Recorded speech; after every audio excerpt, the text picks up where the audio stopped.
Diyos ang manaming banal na nasa langit, salamat po dakilang Diyos sa pagpapahintulot po ninyo sa amin na ipagpatuloy po ito pong aming pag-aaral ng iyong salita sa aming Grand Bible Seminar. Ngayon po ay ika-4 na gabi ng pag-aaral namin, aming dalangin, na patuloy po ninyo kaming samahan at sa pamamagitan po ng iyong salita at sa gabay ng Espiritu Santo ay maipakilala mo, O Diyos, ng patuloy ang iyo pong sarili. At sa tulong mo rin namang Diyos ay makilala po ng mga dumadalo kung sino po sila sa harapan mo. Doon sa mga attendees po na patungo pa lamang dito, ingatan nyo sila na may makarating po sila ng safe at makapiling po namin sa pag-aaral ng iyong salita. At muli, dalangin namin doon sa mga naimbitahan na hanggang sa mga sandali na ito ay hindi po nakakadalo. Patuloy mo po silang kaawaan namang Diyos at bigyan pa ng karagdagang mga pagkakataon na makapakinig ng iyong salita at makarating sa pagkakilala ng katotohanan. Humihiling din po kami sa inyo, Amang Diyos, na sa gabing ito, yamang napakahalaga ng paksang aming pag-aaralan, protektahan po ninyo kami. Doon po sa mga bagay na maaaring makaabala sa amin, Amang Diyos, ay ingatan po ninyo kami at pakiusap sa puso po at isip ng lahat ng mga naririto. Nawa, Amang Diyos, ay hawakan mo po sila upang kanilang maituon yung kanila pong pakikinig sa iyo lamang pong salita. Ako rin bilang tagapangaral, patuloy na nakikiusap na ang banal mong salita ay pakilagay sa aking bibig upang ito po'y maipangaral ayon sa kalooban mo. Dalangin namin ang lahat ng ito sa ngalan ng Panginoong Hesus. Amen. Muli ay maraming salamat po sa pagpunta. At kahit na mas pagod na po kayo ngayong gabi, ay nakarating pa rin kayo dito at nakabalik po kayo. Ito po ay patunay na talagang gusto po ninyo na matutunan yung tungkol po sa kaligtasan. Ito rin po yung patunay na mahal kayo ng Diyos. Kaya inalaw po ng Diyos na makapanumbalik po kayo at nabigyan tayo ng pagkakataon na patuloy na makaalam ng katotohanan. Talagang gusto po ng Diyos na kayo ay maligtas. Kaya yung unang talata po natin ngayong gabi, dito po sa unang Timoteo, sa chapter 2, sa verse 4, napaka-importante po nito. Ito po yung puso ng Diyos. Kaya kahit paano nakakapag-downs tayo ng ganitong klase ng Bible Seminar, dahil ito po yung puso ng Diyos para sa atin. Basahin po natin ng sabay-sabay, 3, 2, 1, na nagnanais na ang lahat ng tao ay maligtas at makarating sa pagkakilala ng katotohanan. So nais po ng Diyos na lahat ng tao ay maligtas. Kaya sa part ng Diyos, ay walang pagkukulang. Ginagawa po ng Diyos ang lahat para mabigyan po tayo ng pagkakataon na maligtas dahil mahal tayo ng Diyos. Galit yung Diyos sa kasalanan pero mahal tayo ng Diyos kaya nandito tayo nakakapag-aral ng Kanyang salita. At sabi dito, nais ng Diyos na maligtas lahat. Lahat. Gusto ng Diyos, lahat ng tao ay maligtas. Pero, bakit hindi lahat ng tao ay naliligtas? Ayon po sa Biblia, si Jesus mismo nagsabi, mas kaunti po yung naliligtas kesa dun sa mga hindi naliligtas. Ang problema ho, kahit nais ng Diyos na maligtas lahat ng tao, yung mga tao, ayaw nilang paglaanan ng oras yung pag-aaral ng katotohanan. Gusto rin nilang maligtas. Totoo po, lahat naman ng tao gusto sa langit. Maski yung mga hindi umaattend ng Bible Seminar, tanongin ninyo, gusto rin po nila sa langit. Ang problema lang ay ayaw nilang paglaanan ng oras yung pag-aaral ng katotohanan. Nasanay kasi tayo sa instant. Pag ginusto, nandyan. Pati noodles, nandyan. Kape, nandyan. Di ba? Instant. Yung fast food, pag nagutom, may pagkain, nandyan. Pati yung kaligtasan, gusto na pong gawing instant ngayon ng mga tao. Ayaw na po nilang pag-aralan yung salita ng Diyos, yung katotohanan. Hindi pwedeng paghiwalayin yun. Yung kaligtasan at katotohanan ay hindi pwedeng paghiwalayin kasi yung kaligtasan ay ayon sa salita ng Diyos. Ito po yung katotohanan, ang salita ng Diyos. Kaya nag-aaral tayo ng Biblia para makarating sa pagkakilala ng katotohanan at sa pamamagitan nito ay maililigtas po tayo ng Diyos. Ibig sabihin ng kilala yung katotohanan, alam po natin yung Biblia. Napatunayan natin na yung Biblia ay totoo. Okay? And then, kilala po natin yung Diyos ayon sa Biblia. At syempre, makilala po si Jesucristo ayon din sa Biblia. Juan 17 verse 3, sa pang-apat na pagkakataon, babasahin natin ito ng sabay-sabay, 3, 2, 1. At ito ang buhay na walang hanggan, na ikaw ay makilala nila, na iisang Diyos na tunay, at si Jesucristo na iyong sinugo. Kaya, una sa lahat, napatunayan natin na yung Biblia ay totoo. Talagang totoo dahil ito ay salita ng Diyos. At nakilala natin, yung nag-iisang Diyos na tunay, siya yung makapangyarihang lumikha. Siya rin yung namamahala sa kasaysayan nating mga tao sa pamamagitan ng katwiran at ng katarungan. Siya rin yung buhay na Diyos na nagtatakda ng mga panahon sa kasaysayan at tinutupad po ng Diyos kung ano yung mga itinakda niyang panahon sa kasaysayan. At yung mga hindi pa nangyayari na mga bagay na itinakda ng Diyos, 100% sigurado tayo matutupad yon. Kasi yung mga nauna na niyang sinabi ay tinupad niya. Kaya yung kaunti na lang na natitira na hindi pa natutupad ng mga propesiya, sigurado tayo na yun ay matutupad. At sa huli, sa katapusan po ng panahon, nagtakda ang Diyos ng araw ng paghuhukom. At tiyak din po na mangyayari yung araw ng paghuhukom. So kailangan po natin makilala yung nag-iisang tunay na Diyos, hindi ayon sa nakagisna natin, o ayon sa gusto natin, o ayon sa tradisyon natin, kundi yung ayon po sa sinasabi ng Biblia. Pero, okay, kailangan natin makilala yung nag-iisang Diyos na tunay para tayo ay maligtas. Pero alam niyo po, bago tayo maligtas, kailangan, meron pang isang bagay. Kailangan po nating makilala din yung ating sarili sa harapan ng Diyos. May sinabi po dito sa mga awit 7 verse 10, babasahin ko, ang Diyos ay aking kalasag na nagliligtas ng pusong tapat. Siya ay nagliligtas ng mga tao na may pusong tapat. Sa ibang version, upright o kaya true. Ibig sabihin, totoo, sincero, at wala pong halong pagkukunwari. Hindi ka maililigtas ng Diyos. Kahit kilala mo siya, tapos hindi mo naman kilala yung sarili mo, paano ka magiging tapat sa harapan niya kung hindi mo kilala yung iyong sarili? So ito po yung goal natin ngayong gabi, na magkaroon tayo ng pusong tapat sa harapan ng Diyos upang tayo po ay mailigtas ng Diyos kapag bukas pinag-aralan po natin yung Ebanghelyo. Alam niyo po yung Ebanghelyo ay napakadali lang. Maski mga munting bata, pwede po silang maligtas. Dahil yung puso nila, tapat pa wala pang halong pagkukunwari. Kaya ngayong gabi, alisin po natin yung pagkukunwari. Nasa harapan po tayo ng Diyos. Pag-aaralan po natin ngayong gabi, sino ka? Sino ako sa harap ng Diyos? Okay? Hindi sa harap ng ibang tao. Hindi sa harap mo, kundi sa harap ng Diyos. Yung Diyos na hatol po sa atin doon sa kabilang buhay. Sino ako sa harap ng Diyos? Ito pong tanong na ito, kaya niyong sagutin ngayon? Nakakalito ano? Okay? So, para masagot natin, kung sino nga ba tayo sa harapan ng Diyos, nagbigay si Jesus ng paraan. Sabi dito sa Mateo chapter 7 verse 16, babasahin ko, makikilala ninyo sila sa kanilang mga bunga. Nakakapitas ba ng mga ubas sa mga tinikan o ng mga igo sa mga dawagan? Sabi diyan, makikilala ninyo sila sa kanilang mga bunga. Malalaman mo kung sino ka, anong klase ka ng tao sa harapan ng Diyos base sa iyong bunga. Example po dito, may ginamit dito ng mga halaman, di ba? Ubas tsaka igos.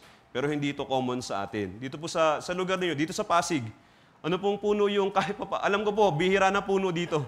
Pero baka naman meron pa namang mangilan-ngilan. Anong puno po dito yung nakikita nyo pa na nagkakabunga? Mangga tsaka sampalok. Yun yung narinig ko. Okay, mangga tsaka sampalok. Sige ho, gamitin natin yung mangga tsaka si sampalok. Si mangga, magkakabunga ba ng sampalok? Si sampalok, magkakabunga ba ng mangga? Kung ang puno ay mangga, ang bunga ay? Kung ang puno ay sampalok, ang bunga ay?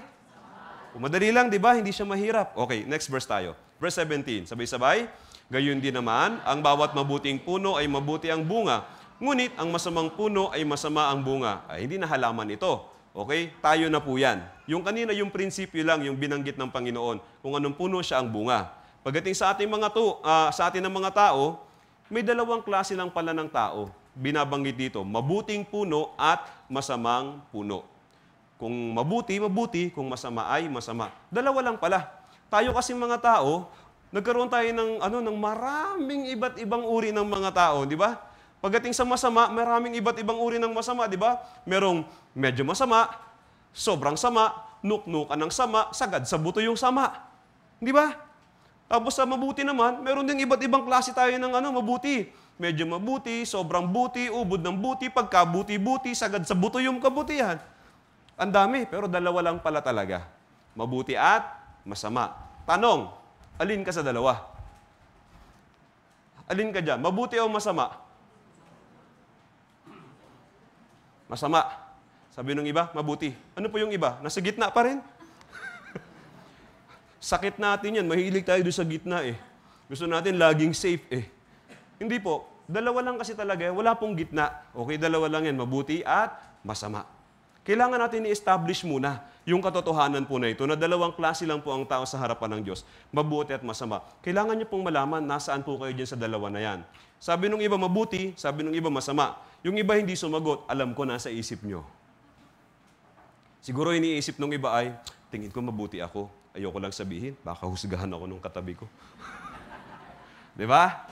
Sabi naman ng iba, alam ko masama ako. Siguro may ginawa kang kasalanan. Siguro yung kasalanan ay medyo matindi-tindi. Tapos sa pagitan mo lang yun at ng Diyos, talagang walang ibang nakaalam. Naitago mo yan sa asawa mo, naitago mo sa magulang mo, naitago mo yan sa mga anak mo, naitago mo yan sa lahat ng tao. Dahil sobrang nakakahiya o sobrang hindi maganda, sobrang masama yung nagawa mong kasalanan na yon. Kaya kinikimkim mo yon. Kaya ngayon sabi mo sa loob-loob mo, masama ako. Hindi mo lang masabi, nahihiya ka rin kasi. Okay? So, meron na kayong idea, no? Mabuti tsaka masama, kung saan kayo doon. Ngayon, tingnan natin yung verse 18. Yung sagot nyo kanina, yan ay base sa pagkaunawa nyo. Hindi ba? Pero tingnan natin yung verse 18. Ito po yung standard ng Biblia. Basahin natin ng sabay. Hindi maaaring mamunga ng masama ang mabuting puno at mamunga ng mabuti ang masamang puno. Balikan natin si Mangga at si Sampalok. Si Mangga, ulitin ko ha. Si Mangga, magkakabunga ng Sampalok o hindi? Si Sampalok, magkakabunga ng mangga o hindi? Kanina tinanong tayo, alin kayo sa dalawa, mabuti o masama? Yung iba sumagot mabuti, yung iba sabi nila masama. Yung mga nagsalita po ng mabuti, yung ang sagot ay mabuting tao ako. Tanong, hindi ka nagkakasala? May kasalanan ka o wala?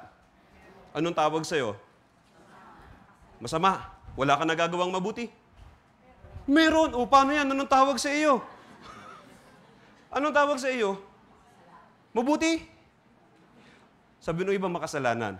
Alam naman na natin yun. Hindi na natin kailangan mag-aral ng Biblia para lang malaman natin na masama, na makasalanan tayo. Hindi ba? Alam natin na makasalanan tayo. Maski nung bago pa kayo nagpunta dito sa Bible Seminar, alam nyo na yan na makasalanan kayo. Ano lang ang problema natin? Hindi natin alam kung ano yung ibig sabihin ng pagiging makasalanan. Hindi natin alam kung gaano kaseryoso yung pagiging makasalanan. Ngayong gabi, itutuwid po natin yon. Ilalagay po natin yun sa standard ng Biblia. Iba kasi yung standard natin ng pagiging makasalanan eh. Ilalagay natin yan sa biblical na standard ng pagiging makasalanan. Ulitin ko yung tanong. Sabi ninyo, mabuti. May kasalanan na wala? Meron. Okay, so ano ka ngayon? Masama. Wala ka nagagawang mabuti? Meron. Ano ka ngayon? Huwag kayong tumawa, tinatanong kayo. Hindi naman tawa yung ine-expect ko eh. Pero alam ko kung bakit natawa kayo. Sa isip ninyo, ang gulo naman. Ano pala? Kung ganon, paano pala yon? So ibig sabihin, yung tanong na, sino ako sa harap ng Diyos, mahirap o madaling sagutin? Alam niyo kung bakit mahirap? Kasi hindi pa natin kilala yung sarili natin sa harap ng Diyos. Kilala lang natin yung sarili natin sa harap ng ibang tao kasi sinasabi sa atin. Sabi ng kaaway mo, salbahe ka. Sabi naman ng kaibigan mo, hindi, good boy ka. Nabuhay tayo sa opinion ng tao. Hindi sa sarili din nating opinion. Pero this night, titingnan natin yung opinion ng Diyos, ng Biblia, tungkol sa atin. Okay? Hanggat hindi po ninyo nasasagot yan tanong na yan, ibig sabihin, hindi pa ninyo kilala yung inyong sarili. Kung ganun, paano tayo magiging honest sa harapan ng Diyos kung hindi natin kilala yung sarili natin? Hindi ba? At sabi kanina, ang Diyos nagliligtas ng pusong tapat. Hindi ho pusong mabait, hindi pala simba, hindi matulungin, matapat. Kaya wala ho tayong pakialam kung anong ugali meron ka. Kung ano man yung mga nagawa mo ng mga nakaraan, hindi ho. Ang goal natin ngayong gabi, magkaroon ka ng pusong tapat para ikaw po ay mailigtas ng Diyos. Ngayon, paano? Once and for all, ano nga ba talaga tayo? Mabuti o masama? Dito, sabi dito, kung ikaw ay mabuti, hindi ka maaaring magkabunga ng masama. Pero kung ikaw naman ay masama, hindi ka maaaring magkabunga ng mabuti. Kaya naging nakakalito siya. So, asagutin natin yung tanong na ito, sino tayo sa harapan ng Diyos? Sa kabutihang palad, may ibinigay po ang Diyos ng mga paraan para masuri natin yung sarili natin ng malinaw. Una na doon yung 10 utos. Tayo mga Pilipino, na nagising tayo, nakamulatan po natin yung pagtupad sa 10 utos. Tama po? Kahit anong denominasyon pa, sa loob ng Kristyanismo, kahit anong denominasyon yan, tinuruan tayong sumunod sa 10 utos. Tama, mali? Okay. Ang tanong, nasunod ba? Sumuko naman kaagad kayo. Kayang sundin o hindi? Kung sisikapin, kakayanin. Sige, itry natin. 10 yan, okay? 10 utos. Pag-aaralan natin yung 10 utos ng Biblia. Nakalagay po ito sa Exodus chapter 20. Okay, disclaimer pong konti, pasintabi sa mga Katoliko dito. Sa Katoliko po kasi, binago po yung 10 utos. Tinanggal yung number 2, hinati yung number 10.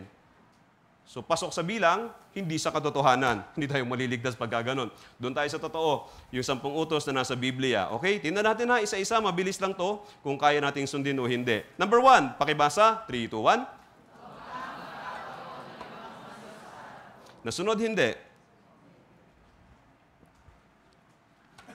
Yung ibang mga Diyos dyan, ha, hindi pa yan yung mga ribulto. Mamaya pa yon. Tinutukoy dyan, ibang mga Diyos. Ano ibig sabihin ng ibang mga Diyos? Ito yung anumang bagay, sinumang tao, kahit na ano, na pinahalagahan mo, higit kaysa sa Diyos. Mas nangingibabaw sa puso mo, higit kaysa sa tunay na Diyos.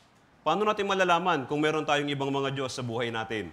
Okay, kanina pagising ninyo, para kanino kayo bumangon? Sinorby po yung mga Pilipino at yung resulta, lumabas sa kape.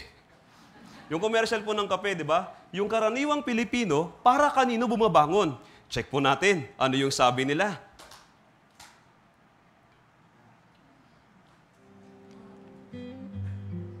Para kanino ka bumabangon?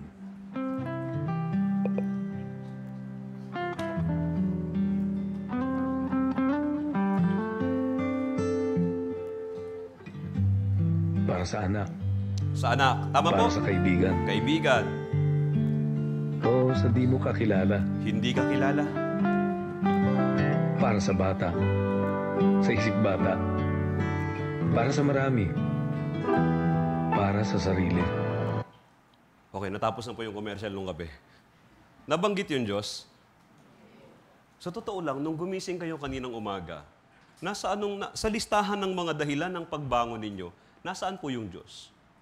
Bakit hindi pa kayo sumusuko sa hirap ng buhay ninyo? Ano po yung dahilan? Kasama ba dun sa dahilan yung Diyos? Hindi, di ba? Anak, apo, pamilya, sarili, pangarap. Yun po yung nangyayari. Marami tayong ibang Diyos sa buhay natin, hindi lang po natin alam. So ano, nasunod hindi? Ba't mahina pa rin yung sagot? Nasunod hindi? Hindi. Okay, number 2. Eto na yon, yung larawan na inanyuan. Basahin natin ng sabay. Huwag kang gagawa para sa iyong sarili ng inukit na larawan. Huwag mo silang yuyukaran o paglingkuran man sila. Kaya kung sa buhay mo, nakaranas ka ng yumuko, o kaya maglingkod, o kaya magpunas, o kaya maglinis, ng mga ribulto, larawang inanyuan. Okay? Nasubukan mo ng yumuko at manalangin dun sa mga larawan na yan, nalabag mo na po yung pangalawang utos. Nasunod hindi? Yung iba siguro nakasunod. Meron pong mga pinanganak sa pamilyang, yung Christian na, talagang wala talaga silang mga ribu-ribultong ganyan. Talagang allergic sila sa mga larawang inanyuan. Okay? So, ibig sabihin, nasunod mo. Good. Number 3, basahin natin. Huwag mong babanggitin ang pangalan ng Panginoon mong Diyos sa walang kabuluhan. Nasunod hindi? Hindi. Bakit po? Kasi madalas natin gamitin yung pangalan ng Diyos sa walang kabuluhan, di ba?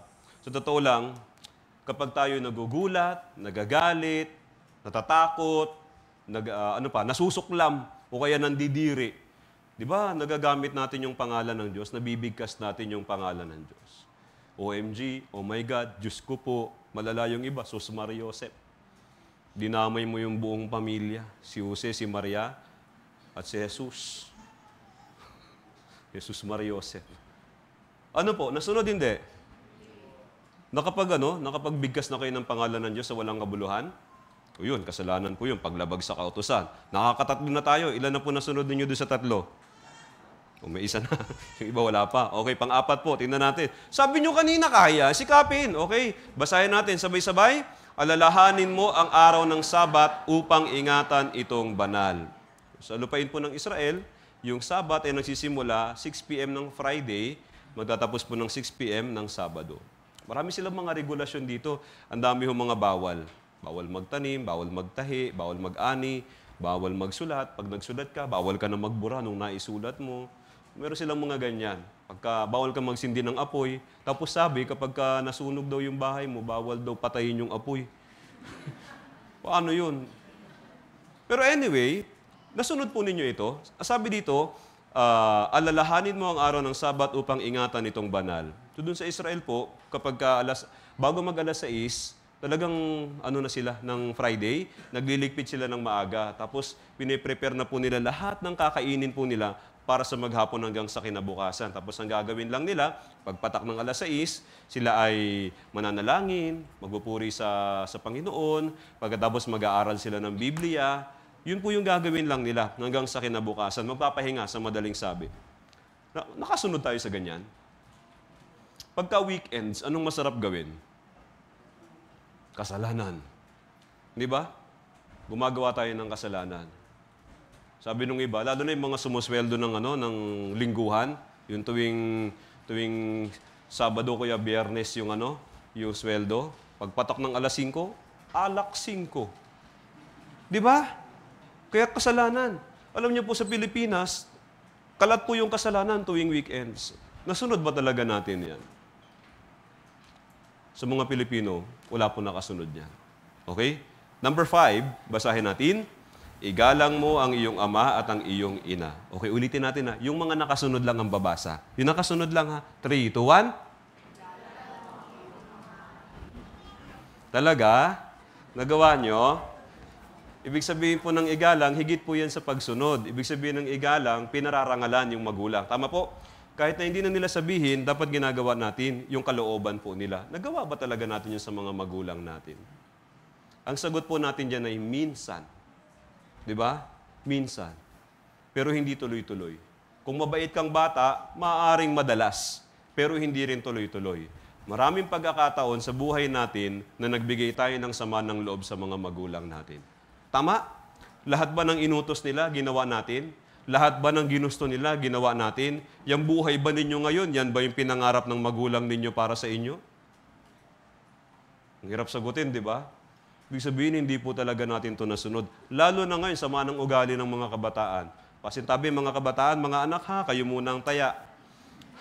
Sabi ng nanay, basahin natin yung sabi ng nanay. Nak, ikuha mo ako ng hanger sa kwarto. Anong sasabihin ng anak? Yung mga kabataan dito, sagot! Pati yung nanay, sumagot eh. Kasi madalas na niyang marinig. Hindi ba? Sa panahon natin ngayon, pasama ng pasama yung ugali ng mga bata. Sa palagay ninyo, may nakakasunod pa dyan ngayon? Maski naman noon, wala eh. Kaya yung mga magulang ngayon, yung mga nanay, nagtataka din, ang tigas ng ulo nitong anak ko, kanino kaya ito nagmana? Sagutin niyo po yung tanong na yon. Kanino nagmana yung anak niyo? Natural sa iyo, liban na lang kung napulot mo yan sa gilid ng kalsada. Natural sa iyo. Bakit matigas yung ulo ng anak mo? Bakit suwail ka sa magulang mo? Dahil suwail din yung magulang mo sa magulang niya. Tapos, yung magulang niya, suwail din sa magulang niya.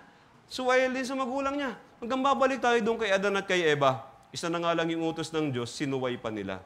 Kung anong puno, siya ang bunga. Kung suwail sila, masunurin ka? May galang ka? Hindi. Akala lang natin, iginalang natin yung mga magulang natin, pero minsan lang. Ang dinedemand po ng Biblia ay tuloy-tuloy. Kaso hindi po natin kayang gawin. Pang-6, basahin natin ng sabay. Anyway, tayo lang naman ito. Liban na lang, may pulis ba dito? Wala naman Sino po sa inyo yung nakapatay na ng tao? Kahit wag na po kayo magtaas ng kamay, kindatan nyo na lang ako. Sino po sa inyo nakapatay na ng tao? Walang kumindat. So wala pang nakapatay ng tao? Okay. Yes, may nasunod din. Hindi pa ako nakapatay. Tingnan niyo po yung example. Okay? Itong dalawa na ito, magkaaway po yan. Siguro may tindahan, tapos pareho yung paninda nila. Di ba ganun yun? Kapag pareho yung paninda, tiyak magsisiraan yan. Lalo na kung magkapit-bahay. Siguro magkapit-bahay din yung dalawa na yan. Kaya tingnan niyo, nakangiti sila sa isa't isa, kaya sa paningin ng mga tao sa paligid, parang okay sila, doon sa mga hindi nakakaalam. Pero anong sabi nung nasa kaliwa? Babasahin natin to with feelings. Para maramdaman natin yung feelings, alalahanin mo muna, may nakaaway ka ba? Ngayon, meron ka bang taong kinaiinisan ngayong sandali na to? Meron, di ba? Lahat naman meron. Okay? Alalahanin mo yung mukha. Ipinta mo ngayon sa isip mo yung mukha niya. Nandyan na? Nandyan na? Nagpupuyos na po yung kalooban nyo? Tapos basahin natin. Okay? Ngayon, with feelings yan, mababasa natin. Sige, nasa kaliwa muna. 3, 2, 1.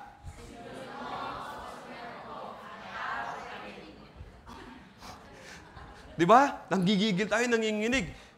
Yung nasa kanan, pakibasa nga natin, sabay-sabay with feelings. 3, 2, 1. Parang ang bait nyo pa rin.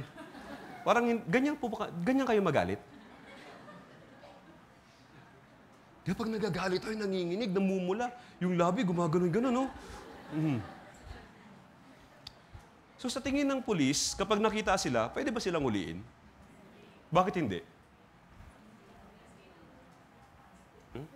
Sa Pilipinas, sa batas natin, kung sakali mang nagalit talaga sila sa isa't isa, hindi po bawal ang magalit. Tama po? Pero sa batas ng Diyos, sabi sa unang Juan chapter 3 verse 15, basahin natin, ang sino mang napopood sa kanyang kapatid ay isang mamamatay tao. At nalalaman ninyong ang buhay na walang hanggan ay hindi nananatili sa sino mang mamamatay tao. Ito po yung hindi natin alam. Ang akala natin, yung pumatay ay yung manakit ng pisikal. Tapos, mang-aagaw ka ng buhay ng iba. Yun ang alam natin pagpatay. Pero sa Biblia pala, yung pagpatay ay higit pa doon. Kapag ikaw ay nagalit sa iyong kapwa, nakapatay ka na. Kanina nagalit kayo. Di ba? Naalala nyo yung kinaiinisan ninyo. Ipinintan nyo pa sa isip ninyo. Di ba? Napuot kayo kanina. Anong ibig sabihin? Napatay nyo na naman siya kanina. Nakapatay po kayo kanina. Sa batas po yan ng Diyos. Sa batas ng tao, mababait po kayo. Pero sa batas ng Diyos, nakapatay ka kanina. Anong tawag sa iyo? Mamamatay tao ka. Alam niyo po, ang nakakalungkot ito. Yung kaaway, bihira lang naman natin mapatay yan eh. Ang madalas nating mapatay, sa totoo lang, yung mga mahal natin sa buhay. Yung magulang, yung anak, yung asawa, yung kapatid. Sila po yung madalas nating kinagagalitan. Tama? Kumusta yung mga anak? Hindi kayo nagagalit sa magulang nyo? Takot silang sumagot, katabi kasi nila eh. Yung mga magulang, hindi ba kayo nagagalit sa mga anak? Hindi ba nagagalit sa kapatid? Sa totoo lang, sa kanila tayo mas galit, mas madalas galit. Yung kasama natin sa bahay, sa kanila tayo mas madalas galit. Kaya sa listahan po ng pagpatay, ang dami ho nating beses pinatay yung mga mahal natin sa buhay. Kaya alam man ninyo ito o hindi, pagka humarap na po kayo sa hukuman ng Diyos, malalaman nyo rin naman yan. Pero huli na ang lahat kasi hindi nyo na mahahanapan ng solusyon. Kaya nga ngayon pinag-aaralan po natin habang may chance pa tayo na mahanapan ng solusyon yung problema na yan. Ikaw ay mamamatay tao. Sino po dito yung hindi pa nagalit? Kahit kailan, sa tanang buhay niya. Okay, lahat po tayo nagagalit. So lahat tayo, anong tawag sa atin? Pikunin o mamamatay tao? Mamamatay tao. Pampito, pakibasa, huwag kang mangangalunya. So yung pangangalunya, ito po yung pakikipagrelasyon sa iba, samantalang may kapisan ka na. Hindi ba? Ngayon, ito, si lalaki, nangangalunya ba kay babae? Tingin niyo po, si lalaki, nangangalunya kay babae? Sagot po. Bakit? Paano nyo nasabi nangangalunya siya kay babae? Yan. Physically, hindi. Pero sa puso niya, meron na. Ano yung meron? Pagnanasa. Okay? Yung pangangalunya sa batas po ng Diyos, sa Mateo 5:28, basahin natin. Ngunit, sinasabi ko sa inyo na ang bawat tumitingin sa isang babae na may pagnanasa ay nagkasala na sa kanya ng pangangalunya sa kanyang puso. Kapag tayo nagnasa sa ibang tao, gusto natin silang angkinin, yun po'y pangangalunya sa paningin po ng Diyos. Nakikita po ng Diyos yung puso natin. Kasi sino po sa inyo yung hindi pa nagnasa sa iba? Uliban na lang kung sanggol ka. Pero kung sa edad ninyo ng mga nandito, lahat tayo nakaranas na magnasa sa ating kapwa. Hindi ba? So anong tawag sa atin? Mangangalunya. Kita ninyo? Hindi natin alam, tayo pala ay meron tayong mga ibang Diyos sa buhay natin. Sumasamba tayo sa ibang Diyos, hindi ba? Tapastangan tayo sa Diyos. Pagkatapos, suwail tayo sa magulang. Mamamatay tao din tayo. Tapos, mangangalunya pa ngayon. Pero kanina, hindi natin alam. Kasi hindi naman natin napag-aralan yung Biblia. Pangwalo, pakibasa nga, huwag kang magnanakaw. Sino sa dalawa yung tunay na magnanakaw? Kaliwa, kanan. Pareho. Yung kanan, magnanakaw o hindi? Yung kaliwa, magnanakaw o hindi? Paano naging magnanakaw yung kaliwa? Okay, nakuha nyo na yung pattern, di ba? Pag iniisip, ibig sabihin, nakikita na ng Diyos yun. Counted na yun. Pagnanakaw na yun. Eh yung kanan, kinuha na niya. Di nyo ba naisip na sinusoli niya?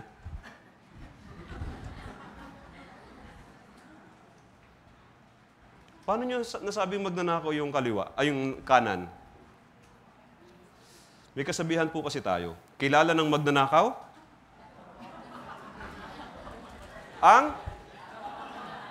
So ano ka?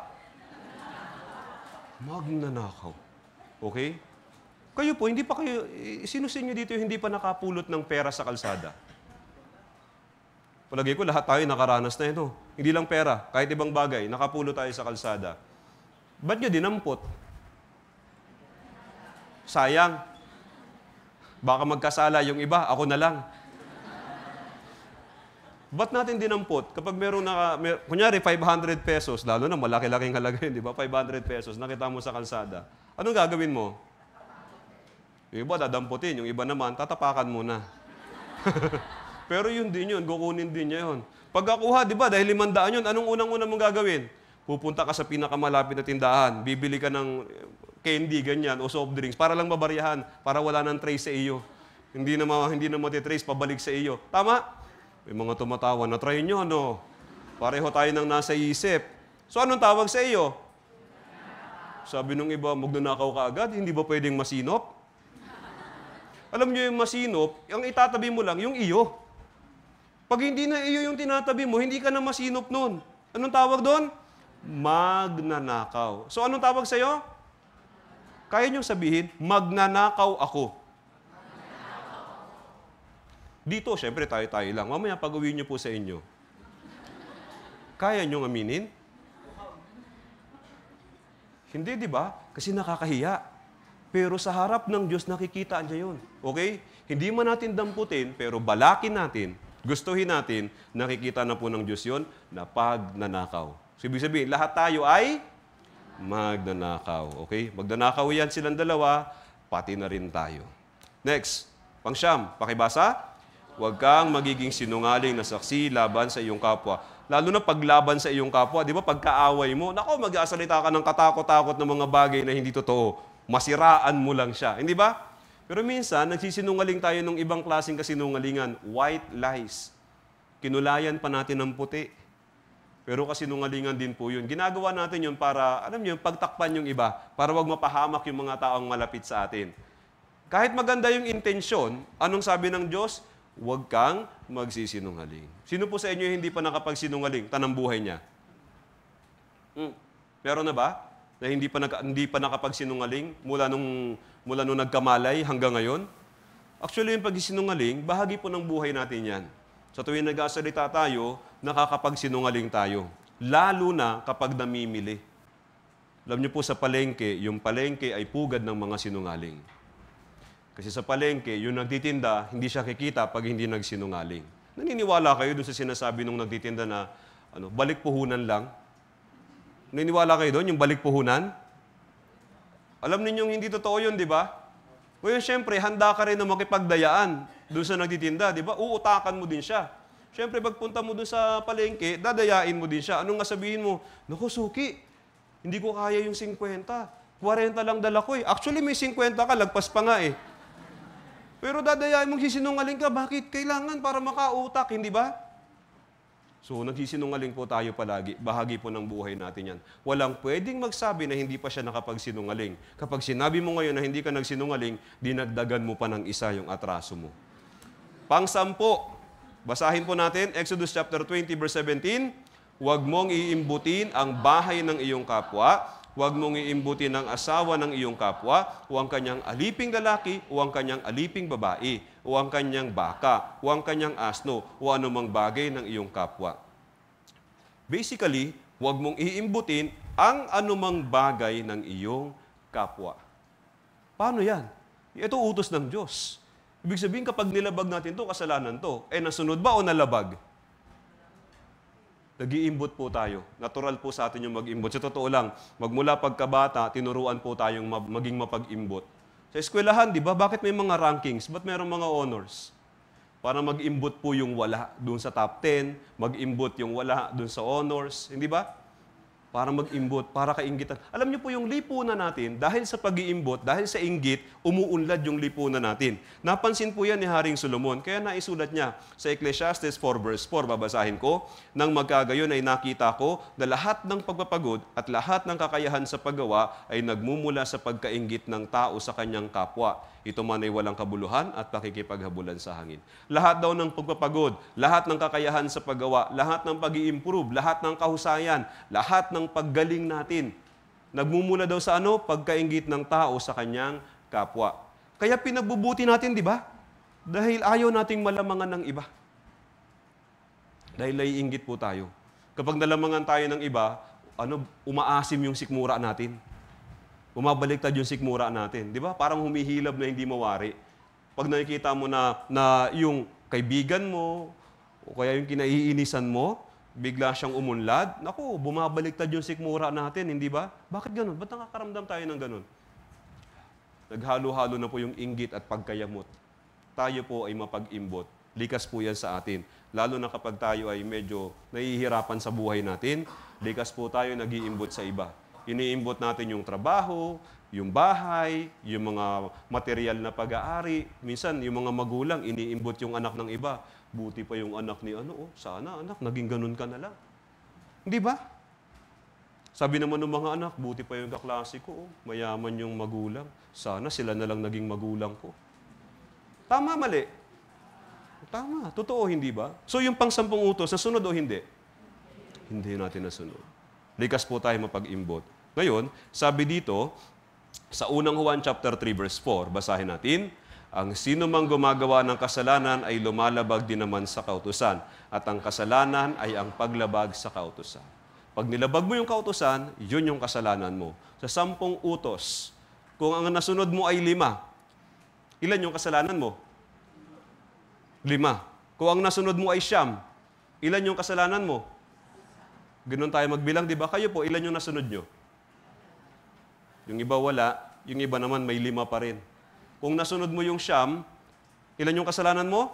1. Ganun tayo magbilang. Pero dito po sa Biblia, iba po yung paraan ng pagsusuri, pagtitimbang, dito po sa kautusan. Santiago 2:10, basahin natin. Sapagkat sino mang tumutupad ng buong kautusan, subalit lumalabag sa isa, nakakagulat po. Nakalagay po sa Biblia yan. Pero sa totoo lang, hindi po natin alam.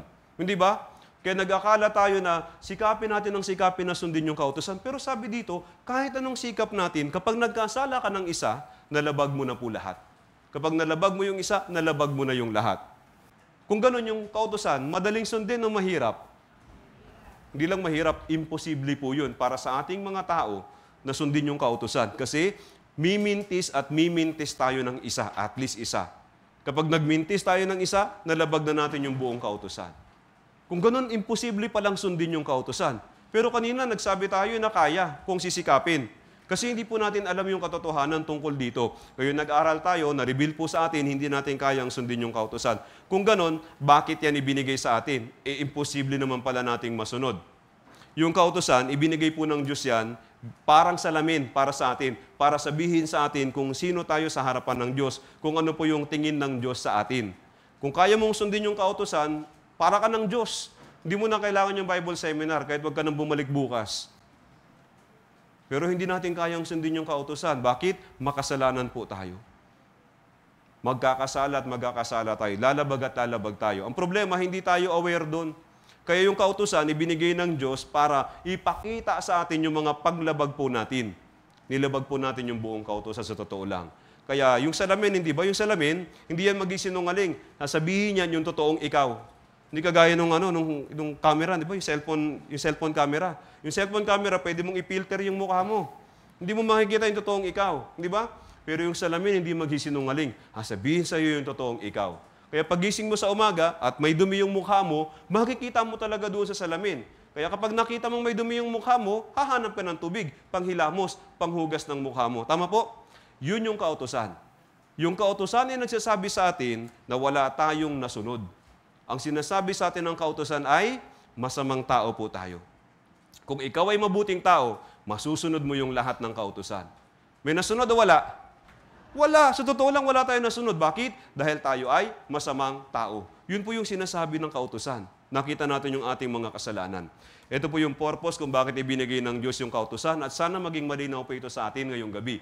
Basahin natin, Roma 3:20, sapagkat sa pamamagitan ng mga gawa ng kautusan ay walang tao na ituturing na ganap sa paningin niya. Sapagkat sa pamamagitan ng kautusan ay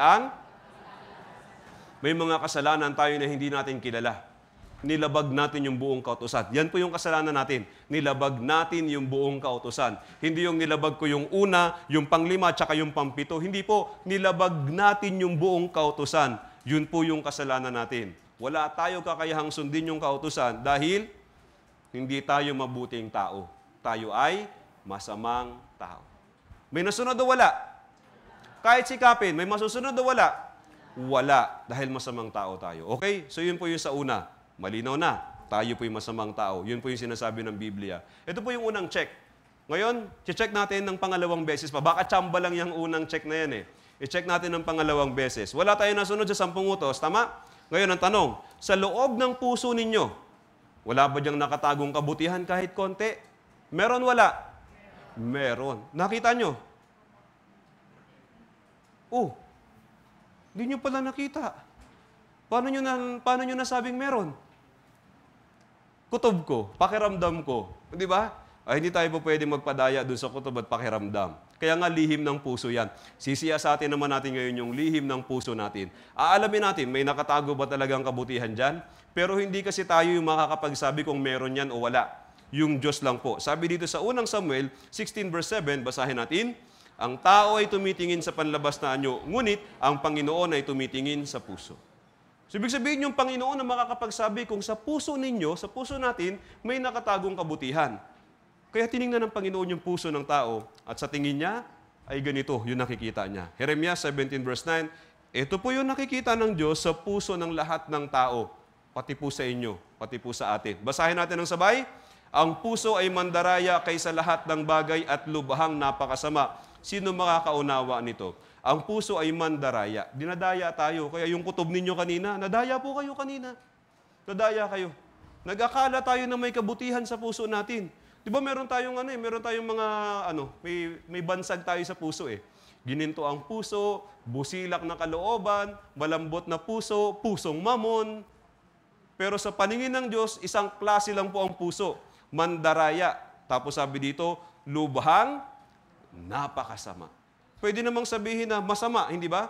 Pero bakit lubhang napakasama? Dobling sukdulan po yan. Lubha na, napaka pa. Ibig sabihin, talagang wala po nakikitang kabutihan pala yung Diyos sa loob ng puso natin.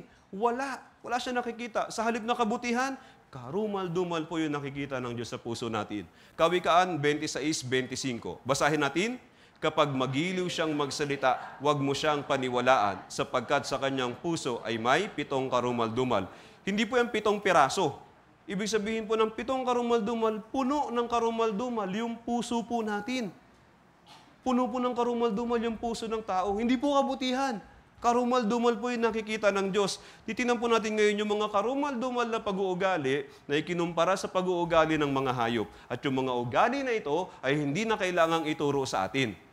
Magmula sa pagkabata, meron na tayo niyan. Built-in, gifted po tayo pagdating sa mga pag-uugali po na yan. Unahin na natin yung isa, pabo. Ang katangian po ng pabo ay ito. Tingnan niyo yung katawan ng pabo. Yung pabo, ito lang yan. Di ba ang liit? Gapalad lang. Pero kapag ibinukan niya, yung kanyang buntot o yung kanyang pakpak, nagmumukha siyang malaki. Yung maliit, na pinagmumukhang malaki yung sarili niya kaysa sa totoo, ito po yung pagmamalaki. Ang ganda po ng salitang Filipino na nakakapture yung pinakadiwa ng salita. Pagmamalaki. Si maliit, nagmamalaki. Pinagmumukha niyang malaki yung kanyang sarili. Yung pagmamalaki, sino po nagturo sa atin yan? Kayo po, wala ba kayong pagmamalaki sa puso ninyo? Meron, wala? Sino nagturo sa inyo? Nung maliit pa kayo, tinuruan kayo ng magulang ninyo habang karga-karga kayo ni mama. Sabi ni mama, alam mo nak, mayayabang yung mga kapitbahay natin. Paglaki mo, yabangan mo din. Ganun ba yon? May nagturo ba sa atin? Hindi, di ba? Anong sinabi ng mga magulang natin? Nak, huwag mayabang. Okay? Humble lang. Simple lang. Di ba? Pero ano nangyari? Lumaki tayong mga mayayabang. Samantalang wala naman nagturo sa atin. Sabi naman ng iba, mayabang nga. Hindi naman sobra. 1/4 lang. Akala nung iba, yung mga ubod lang ng yabang ang hahatulan ng Diyos. Hindi po. Sabi po sa Santiago chapter 4 verse 16, basahin natin, "Subalit ngayon ay nagmamalaki kayo sa inyong mga kayabangan. Ang lahat ng gayong pagmamalaki ay masama." Sobrang yabang at medyo mayabang. Meron pa tayong ngayon, nauuso, simpleng yabang. Di ba? Nag-birthday siya, pinasarado yung barangay, naglatag ng mahabang mesa, tapos may mga lechon doon. Noong nagtalumpati siya, pasensya na mga kabarangay. Gipit kami ngayon, eto lang ang nakayanan. Tingnan nyo, tumawa kayo kasi ginawa nyo na rin yan minsan sa buhay ninyo. Di ba? Akala mo, nagpapahumble, yun pala, nagyayabang na. Simpleng yabang po. Humble brag sa English. Gawain po natin ngayon yan. Anong sabi dyan? Ikaw ay masama. Mayabang ka, masama ka. Medyo personal po yung mga salita na maririnig ninyo ngayon. Makakarinig po kayo ngayong gabi ng mga salita na mahirap pong lunukin. Tiisin nyo lang po. Tinuturuan tayo ng Diyos kung sino tayo sa harapan niya. Pakababa lang po kayo. Okay? Tanggapin nyo lang po. Kasi ito naman ay totoo. Mayabang ka, hindi? O, di aminado ka din. O ano ka? Mabuti o masama? Masama ka. Kapag mayabang ka, masama ka. Kapag nagyabang tayo, sa paningin ng iba, naku, tuwang-tuwa yung mga tao, papalakpakan ka pa, di ba? Ilalay ka pa, i-heart ka pa, bibigyan ka pa ng star. Pero habang tumataba yung puso mo, dahil doon sa reaksyon ng mga tao, nagiging mas masama ka naman ngayon sa paningin ng Diyos at ahatulan ka ng Diyos. Sabi dito sa awit 5:5, babasahin ko, "Ang hambog ay hindi makakatayo sa iyong harapan. Kinapupuotan mo ang lahat ng gumagawa ng kasamaan. Hindi ka makakatayo sa harap ng Diyos, bawal ka sa langit." Okay po? So may kayabangan o wala? O hindi pala kabutihan, kayabangan pala ang meron dito. Okay? Lahat tayo meron po niyan. Okay? Next, yung kambing. Ano naman yung katangian ng kambing? Ganon. Ano yan? Pag dinadala mo sa kabutihan, ay, bala kayo dyan, ayoko dyan. Ito lang Bible seminar na to, sa totoo lang, ang dami pong in-invite ng brothers and sisters dito. Nabilad na sila sa init, tapos pag-i-street evangelism lang, sasagutin pa sila ng, ay, wag mo kayo yayain dyan, bala kayo dyan. Di ba? Ngayon, hindi lang yung mga in-invite sa Bible seminar, yung matitigas ang ulo. Magmula sa pagkabata po yan, matigas po ulo natin. Di ba? Yung mga bata, yung maliliit, bigyan mo ng pagkain, lalaruan. Bigyan mo ng laruan. Anong gagawin? Isusubo, kakainin. Hindi ba? Kaya pag sa maliliit, huwag ka magbibigay ng maliit na laruan. Pag sinubo yan, delikado siya. Hindi ba? Kasi sinusubo yung laruan. Pero bigyan mo ng pagkain, lalaruan naman nila. So baliktad, matigas yung ulo. Pag nagbinat at dalaga na po yan, nako, mas matitigas na ulo niyan. Tawag natin dyan, metahid na. Tinutubuan na ng sungay. Hindi ba? Matitigas na ulo. Pag sinabing umuwi ng maaga, uuwi ng umaga. Kinaumagahan na po uuwi. Ang hirap ang pigilin. I-reverse psychology niyo yung mga anak ninyo. Ganitong sabihin ninyo, sige, bukas ka na umuwi. O wag ka na kaya umuwi. Tinan nyo, sa kaya uuwi ng maaga. Alam nyo, mahiwaga. Pag tumanda-tanda pa, alam nyo yun yung medyo nanganganib na yung kalusugan? High blood na. Sa high blood po, ano pong pinakamasarap kainin? Aminin nyo na. Alam nyo po, ang pinakamasarap na tunog para sa mga high blood ay yung lagotok ng chicharon at ng batok ng lechon. Di ba? Talagang napakasarap. Tapos kakain siya, kukurot-kurot. Sisitahin ng mga anak, Mama, Papa, huwag na kayong kumain yan. Delikado na yan. Kasi na-stroke na eh. Na-atake na eh. Tapos kakain pa na, ganun ba kami mangyari sa iyo? Minsan nagagalit po yung iba. Anong sabi? Totoo po. Lahat na lang bawal. Di na lang ako nagkaroon ng kasiyahan. Eh baka mapano ka? Eh mahalang mamatay ng masaya. Di ba? Sa mga diabetic, alam niyo po, napakasarap ng tunog ng soft drinks, yung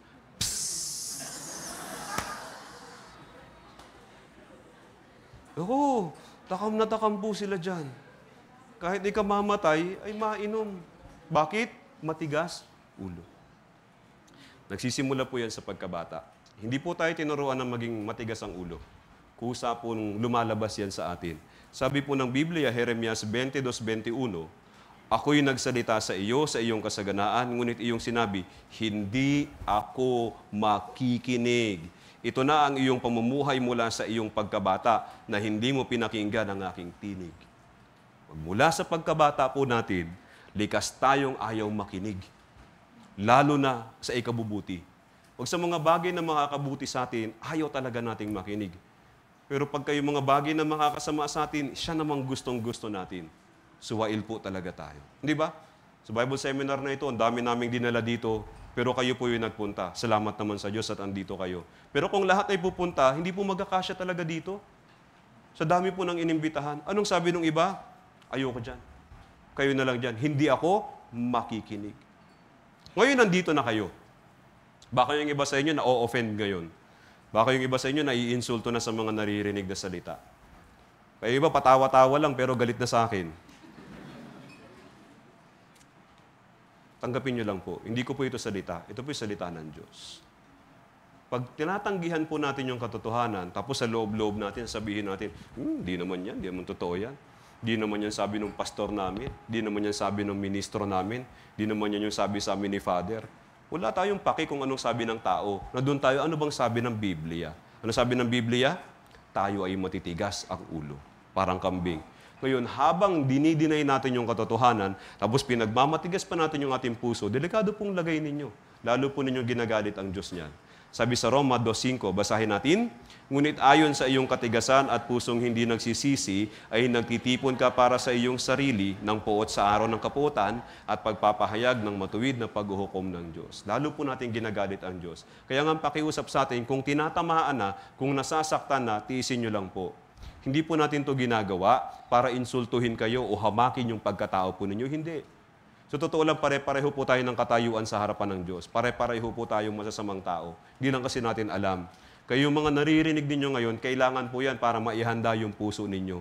Sinasabi lang po sa inyo yung totoo. Kailangan natin tanggapin pag totoo. Totoo naman, di ba? Matigas ang ulo natin. Totoo hindi? Totoo. Okay? So, totoo, meron tayong katigasan ng ulo at yan ay hindi na kailangan ituro. Nanggagaling po yan sa loob. Kusa na lang po yung lumalabas. Next, yung baboy. Ito po yung pagiging sakim o pagiging gahaman. Kaya, meron tayong kasabihang mga Pilipino, di ba? Ang kay Juan ay kay Juan, ang kay Pedro ay kay Juan pa din. Nung nagbibigayan po ng mga ayuda, may mga pamilya na kumuha ng hindi lang pang isang ayuda. Kumukuha sila ng pang 2, pang 3. Sa Laguna po, may nabalita, yung third tranche ng ayuda, mayroong isang pamilya kumuha pang 5 pamilya. Anong ibig sabihin? Nakakuha sila ng 5, ibig sabihin may 4 na pamilya na walang natanggap. Dahil sa kasakiman, nananakawan po natin yung iba. Kumusta po sa puso natin? Merong kasakiman o wala? Kaya nga handa tayong magsinungaling sa palengke, di ba? Pwede naman tayo magtapatan na lang, di ba? Sabihin na lang kung ano yung totoo, pero hindi, gusto po natin makagulang. Kung mabibigyan lang tayo ng pagkakataon na kumuha ng higit kaysa dapat, alam niyo, kukuha tayo ng higit kaysa nararapat eh. Di po ba? Kailan tayo nagsimulang matuto niyan? Pagkabata, magmula sa bata. Kaya may kasabihan po eh, kapag kunyari yung anak mo, 2 o higit pa, huwag kang bibili kung hindi mo sila kayang bilhan lahat. Hindi ba? Kasi pag binilahan mo yung isa, bibilhan mo lahat. Yung inggit po nagmumula dyan sa kasakiman. Yung pagnanakaw ay nagmumula dyan sa kasakiman. Okay po? At yan, sanay tayo dyan mula pagkabata. Sabi dito sa 2 Pedro 2:14, basahin natin, may mga puso silang sanay sa kasakiman, mga anak na isinumpa. Dahil sa hirap ng kalagayan natin, napipilitan tayong kumuha ng hindi na talaga para sa atin. Kaya nangyayari, sa paggawa natin ito, yung para sa iba, nakukuha na po natin. Halimbawa sa handaan. Paghandaan po, anong dapat gawin? Kapag naimbitahan ka sa handaan, syempre maghahanda ka. Di ba? Paano tayo naghahanda pag may handaan? Hindi mag-aalmusal, di ba? Para sulit yung pamasahe. Tapos, bukod sa hindi na nag-almusal, ano pang dala-dala natin? Sili. Ano yung sili? May sumagot ng sili kanina. Ano yung sili? May nagsabi, silipin daw yun. Doon sinisilid po yung Shanghai na pinipitik. May tawag tayo dyan, di ba ngayon? Sharon. Alam nyo, pag inimbitahan tayo, kumain tayo. Kung pwede tayo mag-uwi, binigyan tayo ng pang-uwi, mag-uwi tayo. Huwag naman nating ubusin. Magtira naman tayo sa iba pang bisita. Huwag niyong gagayahin to. Tingnan nyo to. Kain tayo, may dala kang merienda. Uy! Saan galing? Birthday ng anak ni Maring Nenet. Nag-uwi ako.